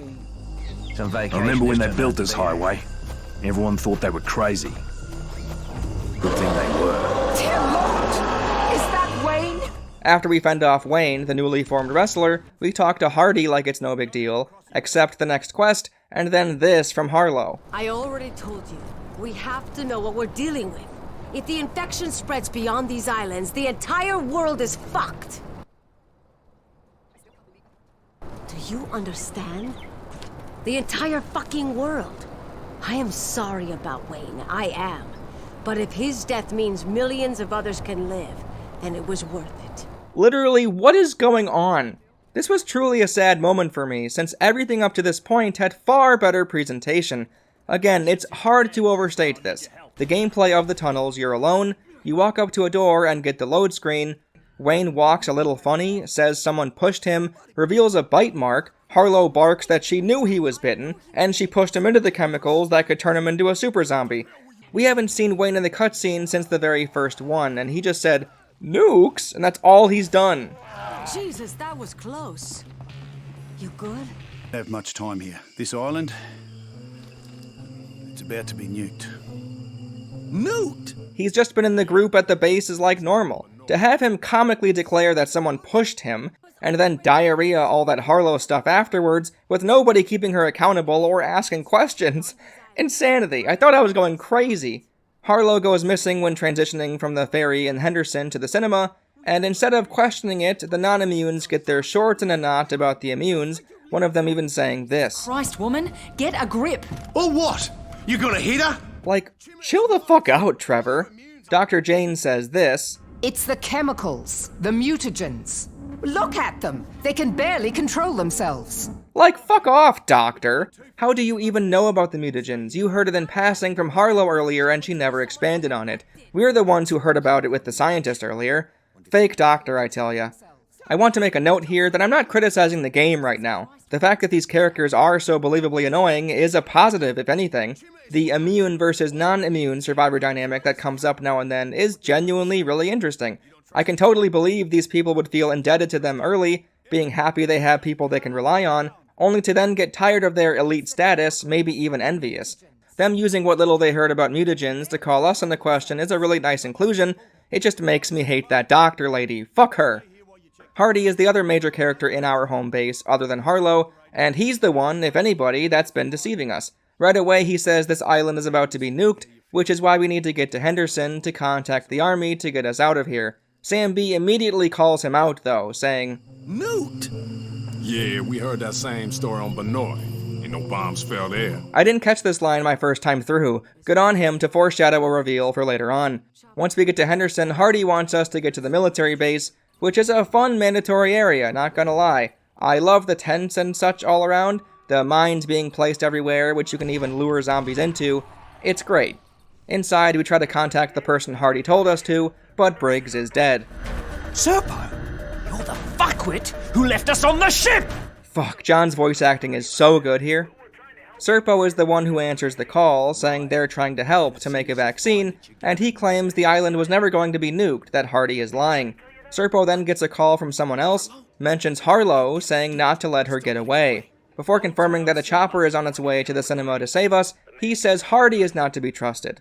John then radios Hardy. Hardy guesses it was Serpo John talked to, then tells John not to trust Serpo. Sorry for the repeated use of everyone's names. When there are 3 men to talk about, he and him aren't as helpful, and I want to be clear. Again though, we don't mention the chopper, we just say we don't know who to trust anymore. I don't get why everyone in the cinema starts talking about the incoming chopper.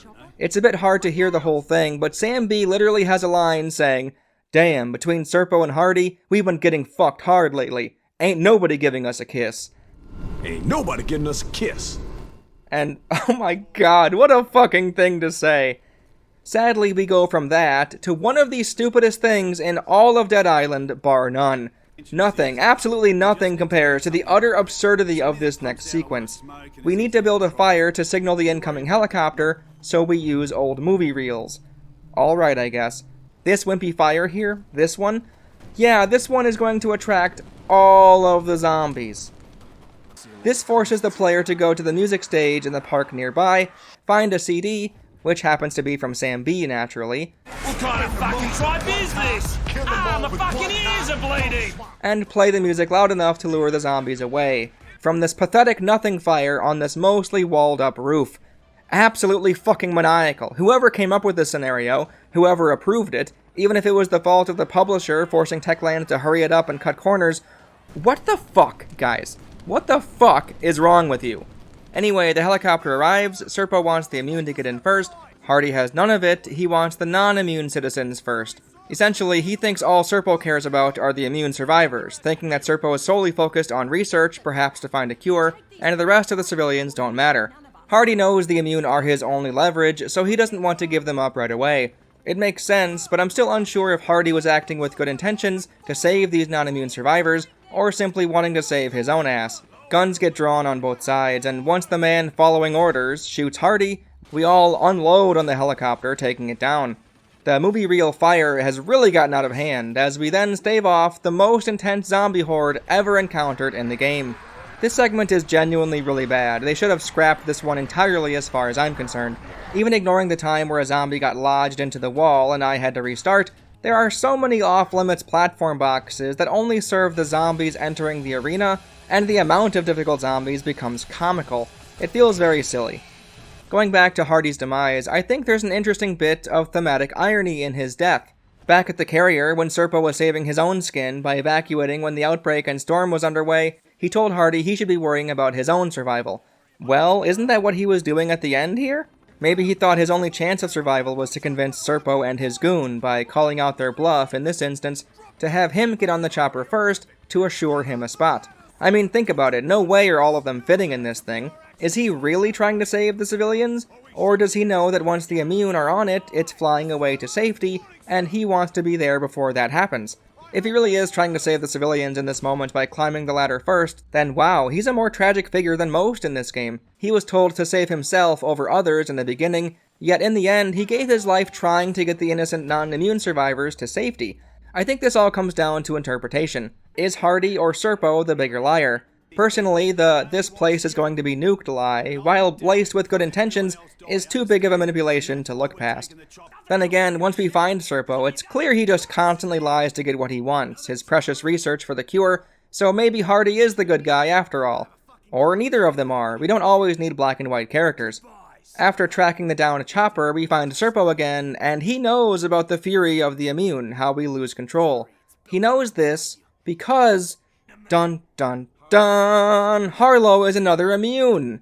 They caught her trying to steal data from their lab, and she's planning on escaping. We think she was with the WHO, but Serpo says she's a terrorist and is going to take the virus and the vaccine and sell it to the highest bidder. He says she would never give it up willingly, we'll have to kill her. Yeah, Serpo is lying, but before we jump to Harlow, hang on, there's two more things. There's an area on the map called the Quarantine Zone, which leads to the docks that Harlow is supposedly trying to reach to escape. The Quarantine Zone is behind two giant fences with barbed wire on top. There's a bulldozer here, placed conveniently right in front of one of the fences, but if you come here before this quest, you can't interact with it. Who knows, maybe we don't have a key? No, when we have to reach the Quarantine Zone, John says there's a bulldozer here, but then is told to add fuel canisters to it, so we grab 4 of them, plop them on, and just turn the bulldozer on and ghost ride the whip, the fuel canisters being integral to kill the zombies that were crowding the fence, I guess. So fucking stupid, man. Why even bother with this? Secondly, going through the warehouse to get to Harlow is... not fun, but it's absolutely hilarious that Techland didn't know what else to do with their leftover blueprints, So they put like 5 or 6 of them in this final area. Yeah, just slap them around, no big deal, who cares? Anyway, once we find her, Harlow says there is no cure. She was captured when trying to steal the data from the lab, and the scientists, I guess in this very small window of time, tested her with the mutagen, and it turned her into... this? Basically, she sees how unstoppable the immune could be with the mutagen, so she wants to kill us and herself, and bury this place so they can never use us for destruction. Something like that anyway. The cutscenes, though, have a lot of glaring minor problems, such as this. They didn't know I was immune like you. Look what it turned me into. I killed them all. And this. Oh my god. She keeps... She's bloody invincible! Basically, she doesn't look different enough, and nothing about her visuals, besides her growing 3 inches taller, changes at all, so John's dumbfounded reactions just don't match up. Her getting a chainsaw is pretty great, though. Not that the fight itself is good, but it's certainly unique. Not a good fight, though, I want to make that very clear. As far as I'm concerned, Techland has only ever constructed a single decent boss encounter, and that was with the ending to the following in Dying Light 1. A really small annoyance in this boss fight is that Harlow, after taking the mutagen, gets slapped with the audio from the regular female runner zombies. I truly can't stand the noises the runners make in this game. I should have said it long ago, but it felt like such a petty and small complaint, but here it's unavoidable, as it turns the audio for this fight into a joke. John sounding desperate and out of breath, then... it clashes really hard. Harlow then says this. You leave this island and the whole world will look like this. You are the angel of death. Then, absolutely, hilariously out of nowhere, Serpo runs right in behind us. This last area, this final dungeon, was filled to the brim with zombies, many of which I decided to run past as I was so fucking tired of fighting them. He just runs in at the end like it's no big deal, sure. He reveals they purposely infected these islands to see how the virus mutates, how to control it, and so on. He offers to treat us, saying we can't have a normal life without his help, and we say fuck off and leave. Well, for me, that's not entirely true. See, I could tell this was the ending, and I really wanted to get all the secret files, of which I was only missing number 9. There's a fast travel map in here on the wall, and I thought, oh, well, I guess I can warp back here after I find it. Fine, whatever. File number 9 was in the quarantine zone, that dumb area with the bulldozer that I talked about. I figured leaving the warehouse the way I came in would be the quickest, but the map really is the only way out. You can't get back over this fence, but if you're sneaky like me and take advantage of obstacles the game didn't think you could climb, you can get back over. However, at one point you fell down an elevator shaft, meaning you can't actually climb your way out. Fine, I go back, use the fast travel map, go to the cinema, travel to the quarantine zone, get the file. Then, I realize there's now no longer an option to fast travel back to the docks, the endgame boat area I was just in. Even though it clearly presented itself as an option when standing right there, nope, sorry asshole, go through the entire dungeon again. Oh god, I just wanted the game to be over so bad, and the secret file number 9 wasn't even interesting. There's no way the game didn't save either, since Serpo was in his same spot, and Harlow was defeated, so... one more annoyance to close out this full Dead Island experience. Funny enough, after you accept the boat prompt, a cutscene starts showing zombies rushing in and killing Serpo. Yeah, even though I traveled through that area twice just now and it didn't happen while he was standing there, whatever. The epilogue cutscene is really irritating to me. It shows the places you've been, specifically the makeshift hospital and cinema, being overrun and taken over by invading zombie hordes. Why? Why include this? Why basically undermine everything the player did? Glad at least a few survivors came with us on the boat. Jesus. 6 days later, the news plays on the radio saying rescue efforts are underway and blah blah blah. Our boat pulls into a new island and none of us are on top. Then the door handle turns, the end. Did our immune heroes turn into raging monsters after all? Will they cause an outbreak on a new island? The world may never know. Like I said, the story of Riptide, while not as horribly executed as the main game, just wasn't as interesting. The thought of Harlow being a traitor, and the secret files revealing it to me early, was such a cool idea, anything other than that was going to be disappointing. Serpo was just a government dickhead the whole way through, Hardy may or may not have redeemed himself and went down a hero who tried to save lives, Harlow is a terrorist, or maybe a member of the WHO after all, but now wants to destroy everything because she's immune actually, the whole time, and... yeah, Harlow in general has way too much tell and not enough show. Both big cutscenes with her felt like the developers were trying to cram in a bunch of details all at once, but the scene itself wasn't made to house so much information, so it all felt sudden and explosive.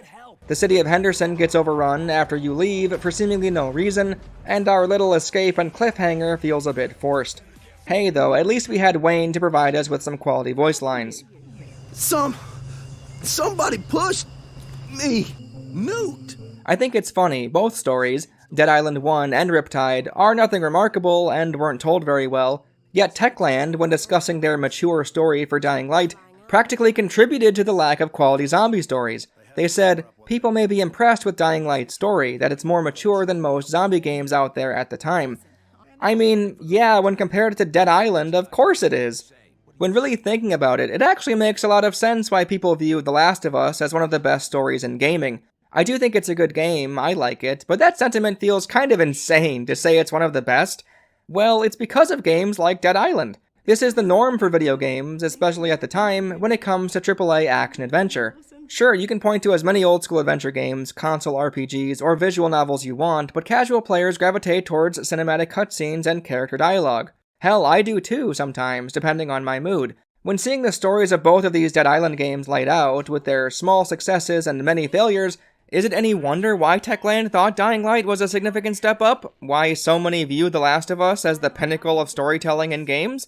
I know I'm being pretty harsh on the stories of the two Dead Islands I just talked about, and I was pretty harsh on the games as a whole, but come on. It's not like these came out at the end of the PS2's life cycle, or even at the beginning of the Xbox 360 and PS3's life, 2011 and 2013. Even ignoring PC games, BioShock 1 and 2 were out for a long time already, Fallout 3, New Vegas, and Oblivion, Dead Rising 1 and 2, Resident Evil 4, Dead Space, there are so many games out there that succeeded in the ways that Dead Island struggled in that were released long before it came out. The analog controls are novel enough to be impressed with initially, and the brutality of the limb system, mixed with the many craftable elemental weapons, makes a decently fun combat system to mess around with. It's just there are so many enemies in so many areas, most of which you have to backtrack through when attempting to do the majority of the side quests in the game, and without the fantastic free-running traversal system from Dying Light, sprinting through or wailing on every respawning zombie imaginable gets really old really fast. None of the quests are really that memorable, the NPCs are practically cardboard cutouts, the playable characters are stiff as hell even, in the first game at least, and the dialogue as a whole is far more functional than it is enjoyable. The world can be pretty to look at, but it's a fairly lifeless environment to exist in. I could never get myself to feel like I was there like I could with Haran. The beach setting isn't taken advantage of, and the jungle and prison aren't interesting levels for gameplay. Riptide is quite a bit better, as the flooded jungle with the boat driving mechanics was fun, and the city of Henderson is a wonderful little city area. The dead zones, while not all of them amazing, were enough to really bring out the explorer side of me once again. The new enemy types were hit or miss, but the variety did help those dead zones stand out all the more. The base defense gameplay was mostly bad, but I can respect the attempt at trying something new. A few quests were better than what I was accustomed to in the main game, and much of the voice acting, and even a few cutscenes, fared far better than in the main game too. Both Dead Island and Riptide overstayed their welcome, really feeling like they were running on fumes in the last couple hours. The fact that they only clocked in at 30 and 20 hours respectively makes their poor pacing stand out even more. It's unbelievable to me that Techland managed to make a far superior game in Dying Light, not only with a new publisher, but only releasing 2 years after Riptide. Truly incredible stuff, even if much of it was carried over and reused. What I've come away with thanks to playing these two titles was a better appreciation for Dying Light. It's fascinating how, even though so much is the same between the three, one of them is mostly bad, one of them is okay, and one of them is fantastic. It just goes to show how little needs to be adjusted, how few things need to be spruced up, touched on, rethought, to turn something mediocre into something great. On that note, I hope you join me next time, where I'll talk about Dying Light 2. Nah, probably not, but then again, maybe. Just a quick shout out to me, essentially. Drew, Dave, and I started the podcast, I guess you could say. It's just a place for us to talk about a game in a more casual format. It's called Post-Game Clarity. Yes, it is a pun about what you think. Our first episode is on Chrono Trigger, and it should be out about now. Go have a listen if you want to hear my thoughts on Chrono Trigger. We may also get around to Pikmin and Metal Gear Solid at some point this year. I'm sure that'll interest at least a few of you. Finally, if you like this video, please consider becoming a patron, supporting my work with real money, to get early access to videos, and to participate in legally binding polls, of which I need to abide by, otherwise I'll be forced to play the entirety of Dead Rising 3 again. Oh god, please not again.